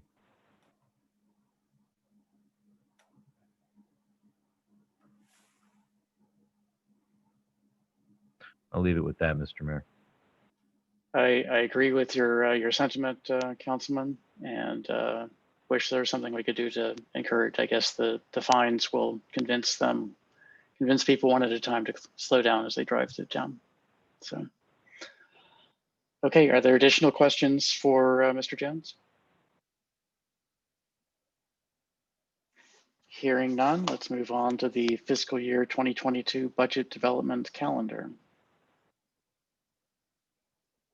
Mr. Jones? Oh, yes. So I'll be covering the FY 2022 budget and development calendar. So we have had some discussions about the upcoming budget, and we've put together a calendar that will kind of outline, when various activities for the budget will occur. So the scheduled date to deliver the actual proposed budget is going to be April 5th, 2021. We will have budget public hearings. Those are scheduled for Saturday, April 17th, and Saturday, April 24th. Also, during the budget year, any transfer of funds between the major budget categories for different purposes, those must be approved by the council before becoming effective. So there will be a meeting and discussion for that. The staff budget committee has been established. It consists of Paul Smith, myself, Keith Robinson, and John Lustitian. So from here till April 5th, we will present updates on the budget process beginning in January. The calendar outlines the dates that we will meet and the various topics that we will cover. There is a more detailed budget development and adoption calendar that has been included in the materials for tonight. I won't go over every specific aspect of it, but again, like I mentioned, it does cover the various topics that we will discuss beginning in January, and it will be presented in April. Any questions regarding the budget calendar? Thank you, Mr. Jones. Any questions?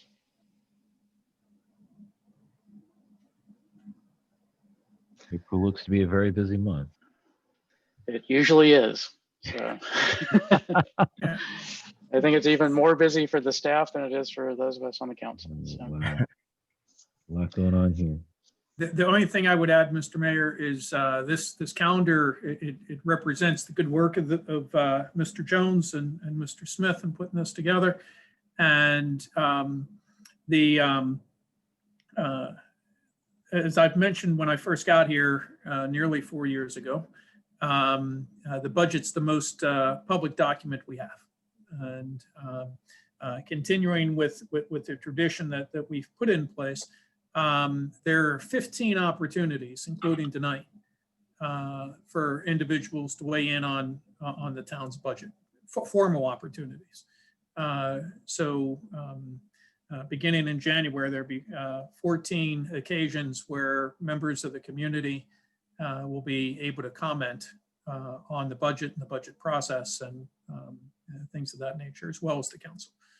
So I think we've set up a very good, transparent process. I firmly agree, and I think it's great.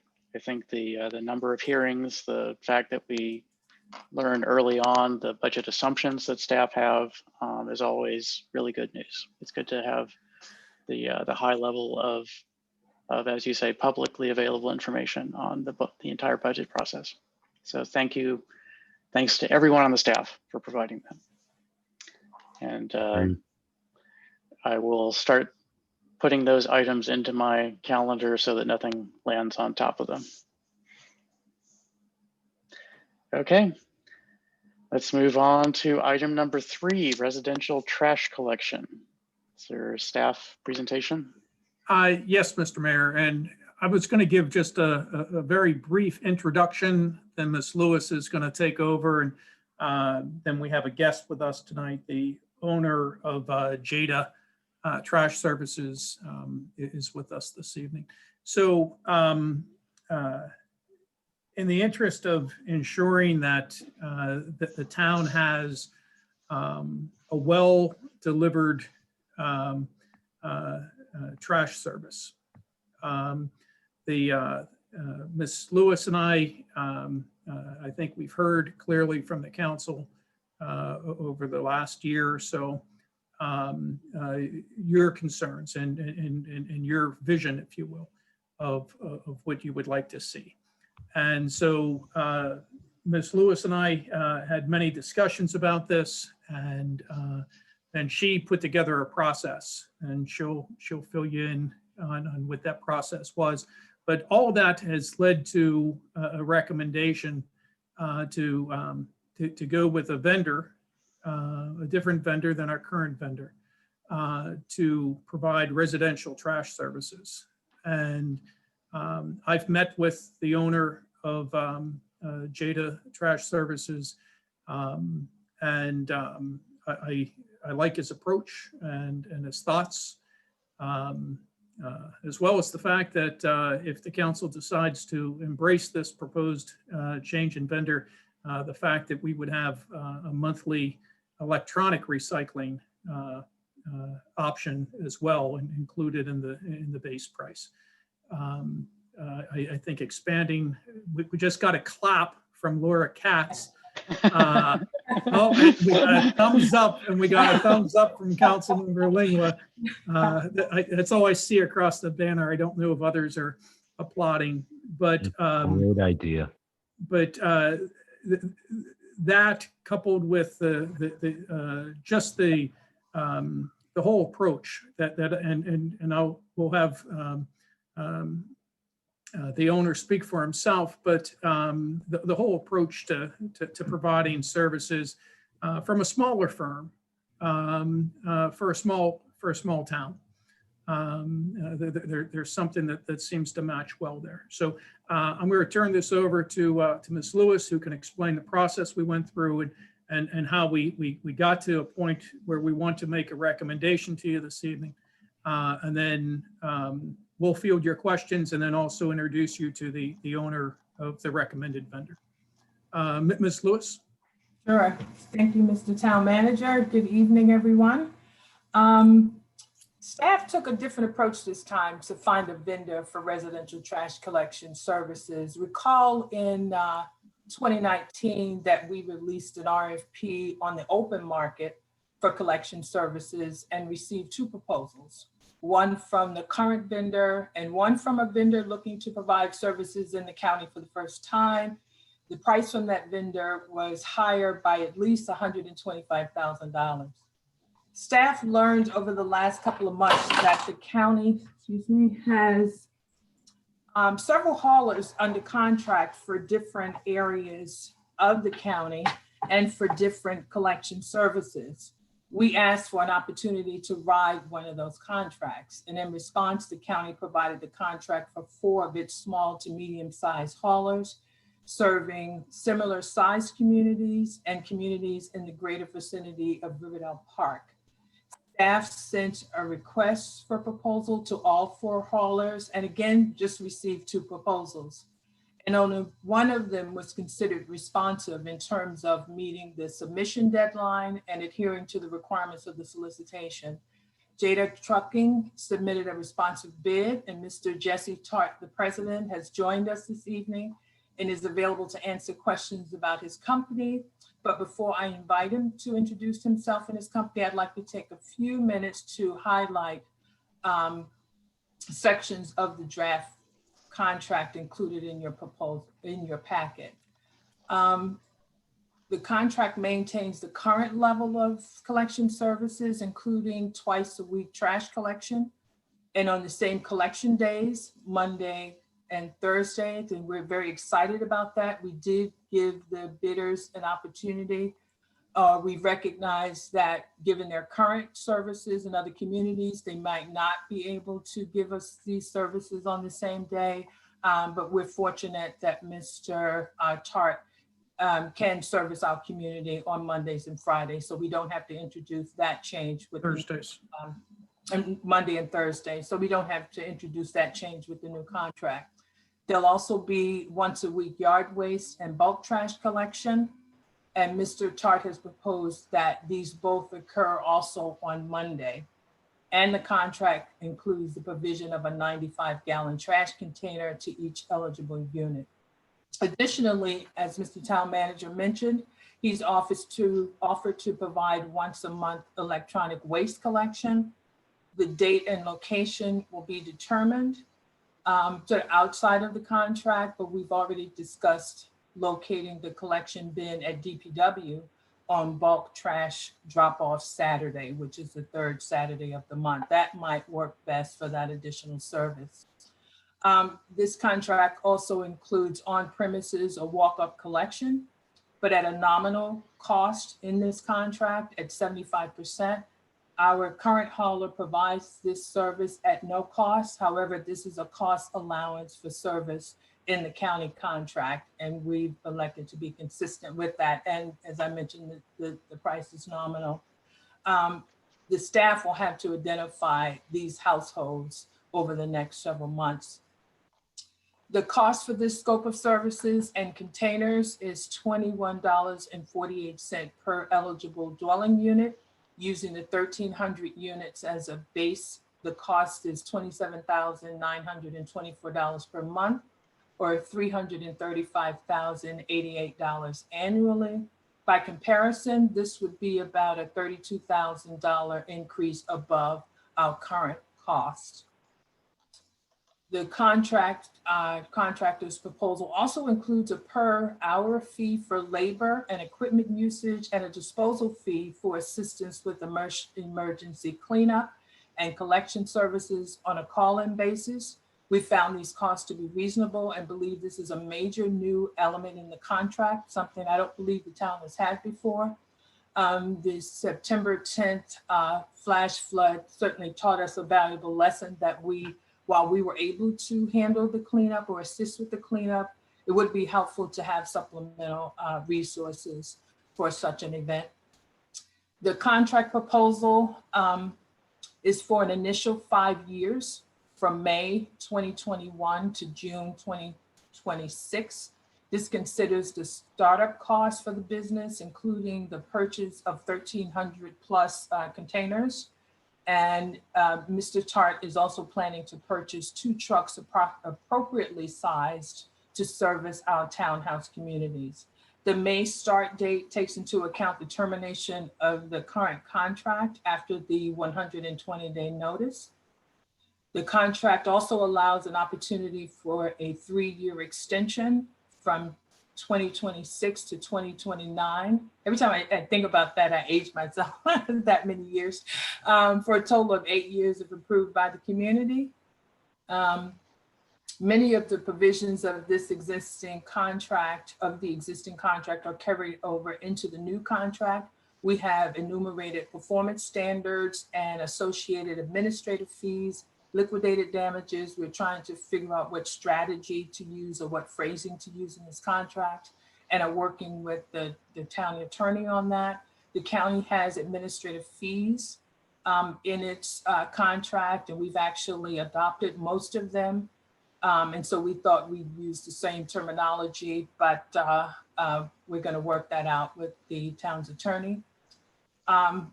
There's a required use of notification tags for improper set out. They've proven to be informative to residents and helpful to lessen the number of calls that come in because residents are informed as to why their set out was not collected.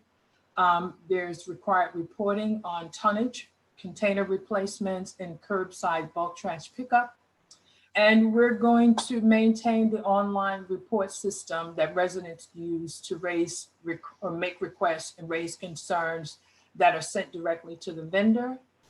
And there is a termination for both convenience and default, which are pretty standard in these kinds of contracts. At the January 4th meeting, staff will request the mayor and council to authorize the town manager to sign the agreement with JETA and to make the required termination of services. With that, I can take questions now or introduce Mr. Tart and have him speak with you, and I can address your questions afterwards. Thank you. Council, do you have questions for Ms. Lewis or just wish to speak to Mr. Tart? I'm happy to hear the gentleman speak. I believe Ms. Lewis gave a thorough presentation, so. Okay, Mr. Tart, would you like to introduce your company and yourself to us? I would. My name is Jesse Tart. I'm the owner of JETA Trucking Incorporated. I started my business in 1985. I was incorporated in 1995. I've been doing hauling and disposal all that time. I've held contracts with Prince George's County for bulk trash, for white goods, for residential trash, of course, yard waste and recycling as well. I'm currently servicing 13,000 houses a month in Prince George's County. That would be 13 trash, 13 recycling, 13,000 yard waste houses per month. I'm excited about getting ready to go to work for you all. I'm looking forward to it. I'm very hands-on. If there's a problem, you will get me, the owner. You won't get staff. So I will handle the problem. I will go directly to it and make sure everything works out. If you have any questions for me, I'm more than happy to answer. Sounds great. I do have a few questions. You answered a few of them. It sounds like we're going to be about a 10% increase over what you have right now because you have about 1,200 homes that you'll be servicing. Correct. So how Correct. many trucks do you have in your fleet? I actually have 8 rear packers and I have 1 roll-off truck. So I have Okay. a total of 9 to answer your question. Okay. And the trucks are smaller than our current vendor has. Is that correct? Or are you aware of the capacity or the trucks that are used by our current vendor? Because we have these sections of town that have narrow alleyways, and they've had some problems with the current vendor. Yes, I understand that. And I went out and familiarized myself with the alleys and things of that nature. And I am going to buy a new truck, a small truck, just to service those areas to make sure that it can be done without a problem. And trucks and cans be in before start date. That is music to my ears to hear that you're taking care of that problem. Thank you so much. Those are all the questions that I have myself right now. Council, do you have questions for Mr. Tart?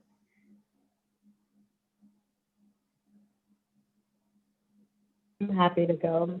None for me, Mr. Mayor. Okay, Thank you. fantastic. Fantastic. Thank you so much I have for. questions. Hold on, Yes. hold on. Yes. Are you able to hear me? Yes. Oh, so, I do have a question for Mr. Tart or maybe for staff. I just wanted to ask whether you, Mr. Tart, you were briefed in sort of some of the issues that we've had with our current vendor. And if I could No, I jump have in not. here, if I could respond. What we focused on in our discussions with Mr. Tart are the town's expectations. And they weren't in context of anyone else's performance. But we talked about spillage. We talked about miscollections. We talked about the need to be accessible, not only his office staff, but himself, and to solve problems. We talked about quality, timely customer service, as well as the thoroughness of service in terms of pickups and missed pickups and that sort of thing. The language in the county contract that we're writing is actually tighter in terms of time frames and that for miscollections than what we had in the existing contract. So we did talk all about the expectations, just in the context of the expectations themselves, not in the context of a competitor. Can I just add that the solicitation included a requirement that they certified that they did do a drive-through to make sure their vehicles could navigate our narrower streets and alleys. And as the manager said, the county contract is really specific where we weren't. For example, they talk about customer service behavior and how containers are supposed to be retrieved and returned. They actually include the language, do not throw or toss the cans to the curb. We've not had that issue, but I appreciated that kind of detail in the county's contract, and we've carried it over into our contract. So between the solicitation and the draft contract, we have in fact covered the concerns that we have in the community, our priorities for service. Does that answer your question, Councilmember Dixon? It did. I just wanted, excuse me, I just wanted to ensure that we just at least, even, not vis-a-vis our current vendor, but just as long as Mr. Tart is aware of some of the issues or all of the issues that we face and, what the expectation is going forward. It is a $32,000 increase, but they say you get what you pay for. So my hope is that despite the increase, that what we will see is a much better quality of service. And then this might be a staff question, but will we continue to use the online mechanism for residents to notify it, to use as a notification if there's a missed pickup? Yes, Or- so that online system will remain. And Mr. Tart, can you share with the council what you told me about how you handle customer service, as well as how you would handle a collection from alleys, let's say if the truck were to be delayed, the purchase of your new truck. Let's say, you know, it's going to take an extra month for the truck to be delivered. How you would handle that situation, and how you handle customer service and that sort of thing. Okay. I went out and I looked at the alleys, and if I had to do it with the current equipment I had now, I have a 25-yarder. And if a lot of the alleys are what you call L-shaped, okay, what I would have to do right now is back in from the street as far as I can, bring the cans to the truck, go around to the other part of the L, back in and service it from that side, opposed to trying to drive in and make a turn that you cannot make with you know, that equipment. Far as customer service, I'm a stickler with customer service because I stress to my employees to be kind, to be nice, to be courteous, and so on and so forth. And as I told them earlier, my guys even have built up a relationship with some of the residents in the area where they actually know the residents by name, and they know, you know, the residents know them by name as well. They bring out water to them on hot days and things like that. And I think the communication end and saying hi and speaking to people, and if you see somebody running out with their trash late, hey, run up to the house and help them get their trash out to the truck. You can back for them if you see them sitting there waiting. Things like that. I think all these help relations, you know, between the contractor and the residents. So those are some of the simple things that I can say that we try to do.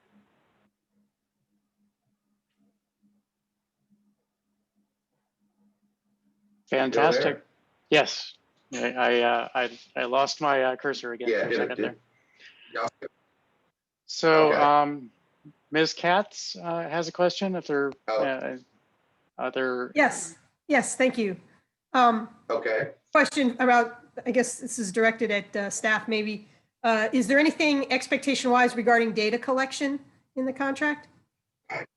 In terms of tonnage and bulk trash, yes. Mhm. And if electronics recycling too, it'd be nice if we could get data on all the work that they would be doing. We weren't specific about it, but can be. So I was just asking, I was just, you know, suggesting that as much data as you can get from this process, the better, especially it helps with strategic planning in the future, understanding what the needs are of the town. You know, Absolutely. wise. And then I also had a question about yard waste. It was mentioned that, you know, yard waste would be a separate collection, and just wanted, I was curious, I guess I don't really understand how this contract would fit in with what goes on at the county. Like, I was curious where the yard waste would go. Just in the past, there's been concern that yard waste was just really going in with the trash. So I was curious. Yeah, specificity. I can answer that for you. To that. Great, Yeah. Mr. Tart, thanks. Yeah. Okay. The yard waste will be going to the yard waste facility. It's on Madam Savoy off of 301, and it'll be composted. So all yard waste will be going there. Will be going there. Great. Yes. Also, yard waste has to be collected in brown paper bags. There's no plastic accepted at all in that facility. So that's where it will be going to, and I don't have a problem with doing a tonnage report on that as well. Awesome. Thank you, sir. Okay. Any more council or public questions for staff or Mr. Tart? Okay, thank you. I'm so sorry. One more. I'll just throw it out there, Mr. Tart. It wasn't mentioned, and I understand if it's not part of the part of the service you provide, but batteries and styrofoam seem to be the orphan stepchildren these days with regards to any kind of recycling or collection. I'm assuming. Batteries and tires are the toughest things Oh, there are. The tires. styrofoam I can deal with. Yeah, but tires and batteries are very tough. That's something that is a specialty, that something has to be. In order to, I'll just use tires or batteries, you have to have what you call a scrap tire license All right. to be able to even deal with tires. Understand. And batteries are the same. Yeah, so But Yeah. sir, you just said styrofoam you could deal with. What do you mean by that? you talking about like styrofoam basically that comes in a cardboard box? Is that what you're saying? Yes, sir. Stuff they Something's pack wrapped in electronics styrofoam. with. Yeah.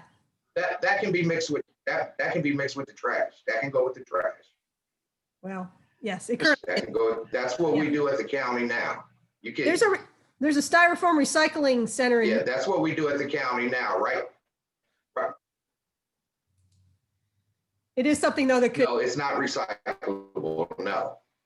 you're No, it breaking up cannot. just a little bit. Matter of fact, if there's recycled, okay, I'm sorry. If It's okay. there's styrofoam in the recycle cans, we are not to collect them. Styrofoam goes with the trash in the county.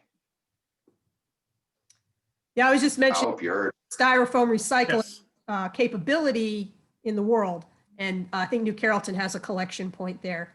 But I understand that's not something that you folks provide a service with. Okay, thank you.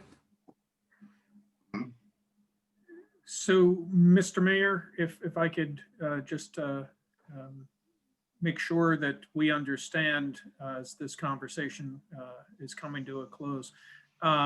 Ms. Lewis mentioned that we would like to come back on January 4th with the final contract for council approval, as well as with a request that I then be authorized to notify the current vendor that we would be exercising our authority to terminate the current agreement. Is that your understanding and the council's understanding as well? That's my understanding, and there's a 120-day advance notice. Is that correct? Yes, and that will give Mr. Tart an opportunity to purchase the 1,300 containers, as well as to acquire the 2 trucks. Okay. Council, any questions on that that point? I have no questions. Thank you. I do have one question. Excuse me, this is for staff. Is do we have a plan in the event that once notice is given, the contract may be terminated earlier than the 120 days? We have several contingency plans, and I can type up a list of what they are and provide that to the council. But we do have contingency plans in place. Okay. I mean, I'm happy to talk about it. I don't want to have you spend time typing it up if it's easy to get on a call. Okay. Okay. Thank you again, Mr. Tart, for coming to talk to us. And thank you to staff for bringing this opportunity to us in the council. And look forward to moving forward on this in January. Okay. Well, thank you very much. Okay, next item on the work session agenda is town elections, May 3rd, 2021. Ms. Barnes? You're muted, Ms. Barnes. Apologies. Thank you for the reminder. Good evening, Mayor Thompson and members of the council. Thank you for the opportunity to discuss the preparations that are being made for our upcoming election in May 2021. The charter code and by code reference, the election manual all define the way that town elections are conducted. All of those documents were adopted and put in place in 1995. Things have certainly changed since 1995. Technology has improved and best practices have been further developed. I think it's even fair to say that things have changed significantly since the November 2020 election. So at some point, the town will need to address some structural changes in the future to how the town conducts elections. At this time, staff are recommending no substantial structural changes to the 2021 election process. However, changes will need to be made in order to accommodate the COVID-19 safety protocols. Town staff began preparing for the town election shortly after the election has actually been completed. So since the 2019 election, staff have attended the municipal election seminar hosted by the County Board of Elections. It's reviewed the report prepared by the City of Rockville Board of Supervisors of Elections, their vote by mail election report.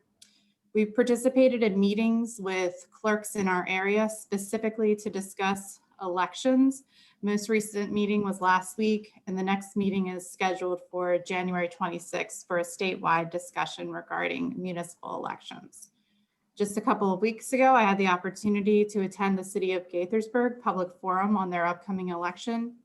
And last but certainly not least, town staff have consulted with our attorney, Fred Sussman.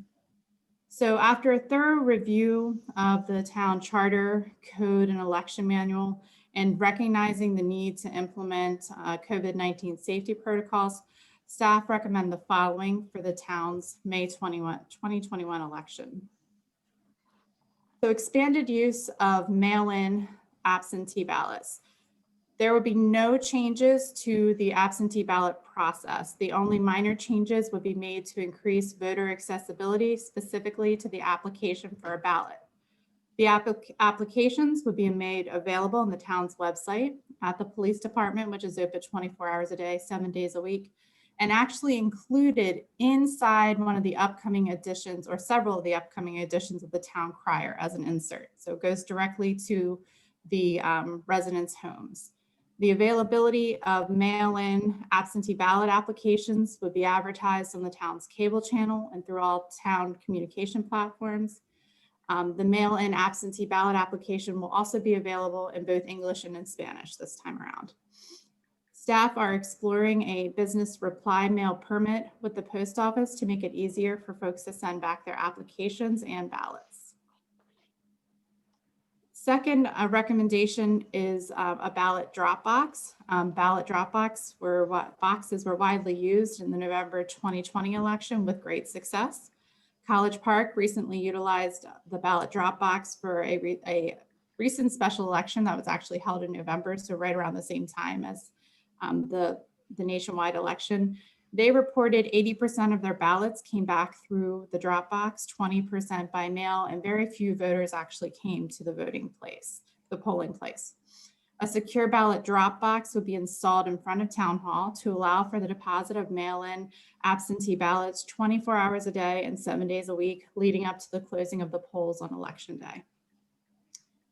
Last but not least, staff are recommending in-person voting at our regular polling location, which is Town Hall, with COVID-19 safety protocols implemented. So for example, masks required for entrance to the building, changes to the layout of the polling place to limit the number of voters in the building at one time to allow for adequate social distancing for the safety of voters, election judges, and election staff. Voters will enter through the front of the building and exit through the back of the building. We simply just don't know at this time whether there will be capacity limitations or anything of that nature. The process inside the polling place will be adjusted to be as contactless as possible to include masks and perhaps plexiglass barriers for election judges, single-use ballot markers, so pens would only be used one time, the voter would take it with them, and self-scanning of the ballots. Voting booths would be cleaned after each voter and booths would not be completely enclosed. The enclosure of voting booths is actually a good example of an item that is currently included in the 1995 election manual. During my tenure with the town, I don't recall ever having fully enclosed voting booths. And we plan to purchase new booths that are easy to clean and have at least one booth that is ADA compliant. Hand sanitizer would be included at the entrance of the polling place, within the polling place, and at the exit of the polling place. So how do we get there? So after consultation with the town attorney this last Friday, he recommends a housekeeping charter amendment to remove a section that references state law that no longer exists. So after we did that deep dive with the charter code and the election manual, we found that the charter currently references a section of state law that doesn't exist anymore. Mr. Sussman recommends that we actually have a charter amendment process to have that removed from the charter before we have the election. The schedule is incredibly tight, as you can imagine, and staff would request that the mayor and council introduce the charter amendment on January the 4th. The charter amendment has been included in the meeting materials. It's literally 2 pages long, just striking out the language. That is no longer relevant. And staff recommend moving forward as soon as possible. Additional legislation is going to be needed. So our standard legislation that's usually passed at the February meeting, which establishes polling places and hours of operation and the use of voting machines or paper ballots, candidate filing fee, candidate filing deadline, mayor and council appointment of election judges, alternate election judges, and members of the Board of Election Appeals. It's likely that additional legislation will be needed to address the minor changes to protocol to accommodate the COVID-19 safety measures. So I know this is a lot tonight. Changes to the election process are typically gradual, more of a step-by-step process that requires a great deal of community input and involvement. Next summer, staff would like to discuss with the council some recommended changes and review perhaps additional changes to the process to better align with best practices and to increase voter participation. But at this time, we're asking to work within the current process that we have with just a few changes. Thank you. Thank you, Ms. Barnes. That was a fantastic presentation. This question is a little bit outside of the presentation, the exact topic. Did the town attorney review the charter for other similar references, or did he just focus on the voting reference to the state law? Because I have a vague memory that there are some places that we refer to state law in other places of the charter. It would be nice to clean those up as part of this if there's time. I understand if there's not, we should just move ahead with this one and pick up the others as we can. But that's my question. I know that there are other references to state law. There were significant changes in state law around 2013, especially with regard to local government law. I'm really concerned about timing at this moment. We already have the legislation drawn up. I've already done a back of the napkin type sketch of what we're going to need to do in order to get this charter amendment through. Frankly, I was hoping that we wouldn't have to do anything like this, but that reference needs to come out just for the overall process. And so in talking about the schedule, I'm proposing the introduction for January the 4th, but a public hearing would not be able to be held until February 1st because we're required to give the 21 days notice. That would put adoption at perhaps February 22nd, if the mayor would entertain a special legislative meeting at that time with an effective date of April the 12th, 2021. Wow, that is tight. It's very, very tight. Okay, thank you for that reality check. Appreciate it. One other question. There was discussion at some point about having early voting. The experience that the town of College Park had, or city of College Park, excuse me, had with the number of people who did mail-in versus drop-off versus in person, suggests that the early voting might be not useful. Is that the the reason for the recommendation? Yes, that is Mayor Thompson. I think that surprisingly, the all-star here in all the elections has been the ballot drop box, the ability to vote anytime, anywhere really. You vote at home and just drop that right into the box. In fact, I think some folks will probably even, depending on the situation with COVID-19, may even do that instead of actually coming into the polling place. So that is my thought process on early voting. I think this would be a good step. However, when we have greater discussions, some more in-depth discussions this summer, I think that's something we'll discuss a little bit more as well. Okay, thank you. Are there questions from the council?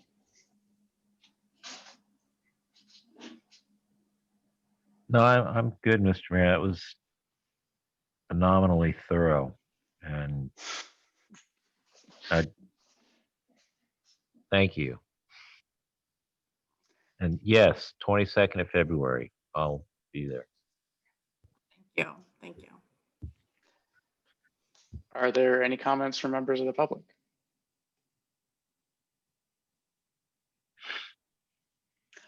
Okay, let's move on.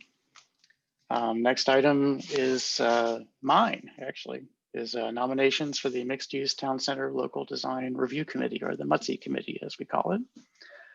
As the staff memo mentions, most of the people are, if not all, have expired terms. We're still allowed to operate by our rules of order until nominations happen, but the terms have expired.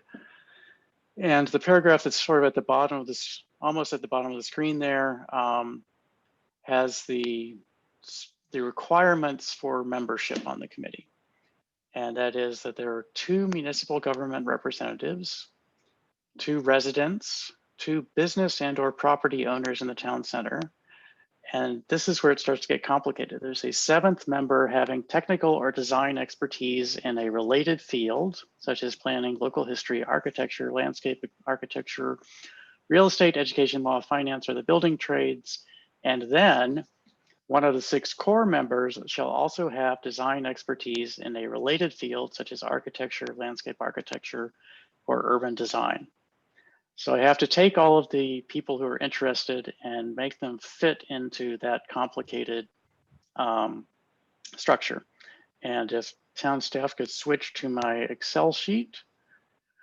So I've shown the 5 existing members, which I plan to renominate, and how they fit into that matrix. So the 2 business owners are Jeffrey York and Mike Arnold. And Mike Arnold fits the one of the 6 core members who has design expertise requirement. The town representatives are myself and Councilmember Dixon. And then we get to the residents, Melissa Anderson, who's a current member as a resident, and she also has the as a civil engineering, is a civil engineer. And so she meets the professional requirements there also. And then we have the 2 new members. And I asked Ms. Barnes to submit the documentation that the 2 proposed new members have to you. I want you to be able to review it and to provide feedback to me before I reveal their names. That's why those 2 cells on the left-hand side are obscured to keep that from happening. But I will tell you, both of them are residents. The row 8 person, I did not put an X in the resident because that person will be serving as an architect and will be serving as the 7th member, non-core member. And but the other resident who is proposed has a planning background and in fact is certified by the American Institute for City Planning. So we have some really heavy hitters joining the committee if you approve my recommendations. So I ask that you review the information that I provided and provide feedback before the January 4th meeting. Any questions? Will do.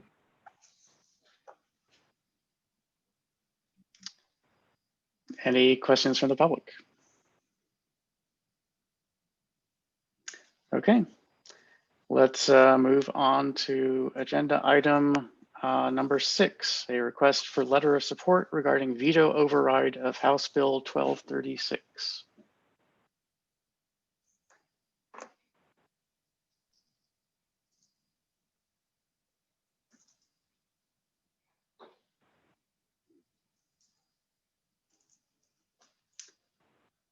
Trying to get it up on screen. Yeah, you and me both. So the House Bill 1236, the staff, do you want me to handle this or do you want, is there a staff report? There's not a staff report, sir. Okay, so House Bill 1236, there's a MARC expansion bill that passed last year and was vetoed. Citing by Governor Hogan, citing the bill's projected investment. And so there's an effort to override the veto. And part of the bill is to allow MTA to explore pilot service of MARC trains into Northern Virginia and Delaware and study a Penn Camden connection in Baltimore. And I believe that we supported House Bill 1236 last year. Can staff comment on that? Yes. Ms. Barnes, is that the letter we had sent? We sent, well, it's not relating directly to that legislation. We sent a letter on this topic in 2019. Okay. So the question is, can we at the legislative session take up, this is one of the matters covered under the proposed policy or the now passed policy to that we don't have a exact match for this bill. And so I would like to bring it up as something to discuss at the January 4th meeting. And so I'm bringing it here for early discussion. Questions, comments, thoughts? Mr. Mayor, if I may. Please. I think HB 1236, I think we should be definitely supporting an override on the veto. Mainly in the sense that this is one of the things that this would, were it to not be overridden, really puts a hamper on plans to extend services between MARC lines and Virginia Rail Express, VRE. And that agreement that both states were looking at, which is going to benefit a vast array of people for a nominal amount of money. So to me, it just makes clear, practical sense to support an override. Okay, well, we will have an opportunity to do so on January 4th. And I appreciate your words, council member. You're welcome. Other council comments on this?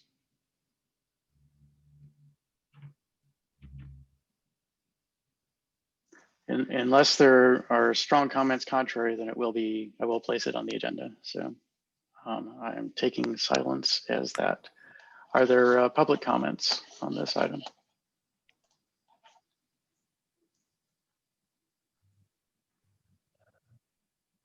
Okay.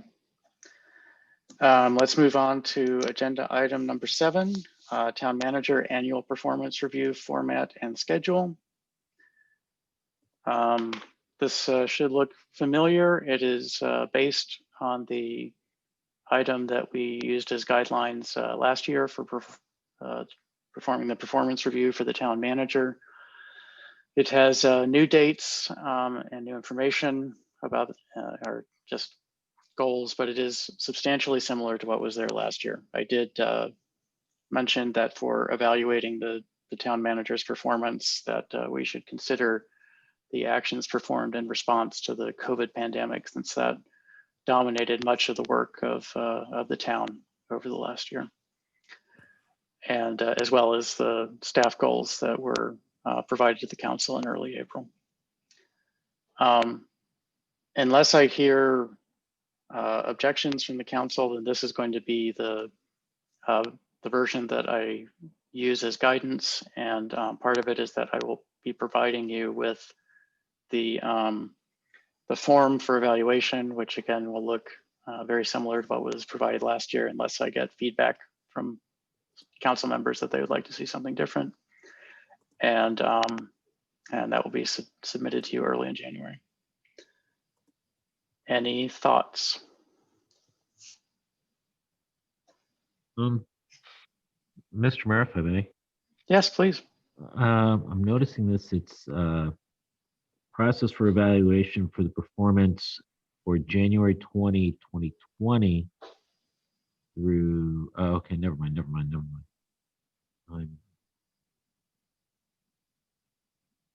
Okay. It's for. I was misreading things. I fell into a space-time vortex there for a second. I hate it when that happens. Gosh, I'll tell you what. That's what happens at about hour 18. So. Okay.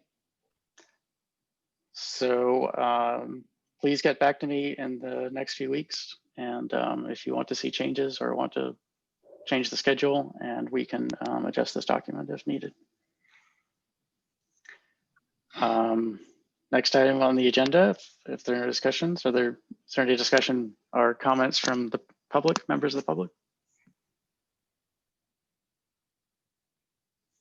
Okay. That brings us to minutes. Please review and provide any feedback to Ms. Barnes about any issues and that you find in the minutes. And that brings us to new business. Are there any items of new business?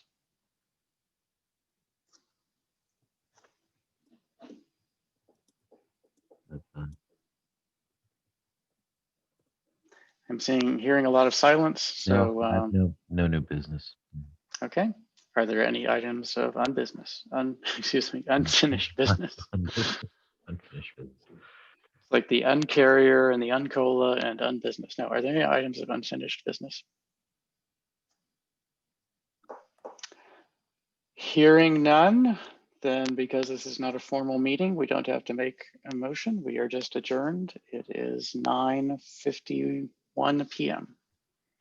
Thank you all. Thank you to staff for providing us fantastic material to work from. And let's all try to have a good night's sleep. Happy holidays, everyone. Happy holidays. Happy holidays. Good night. Good night, everyone. Good night, all. Good evening.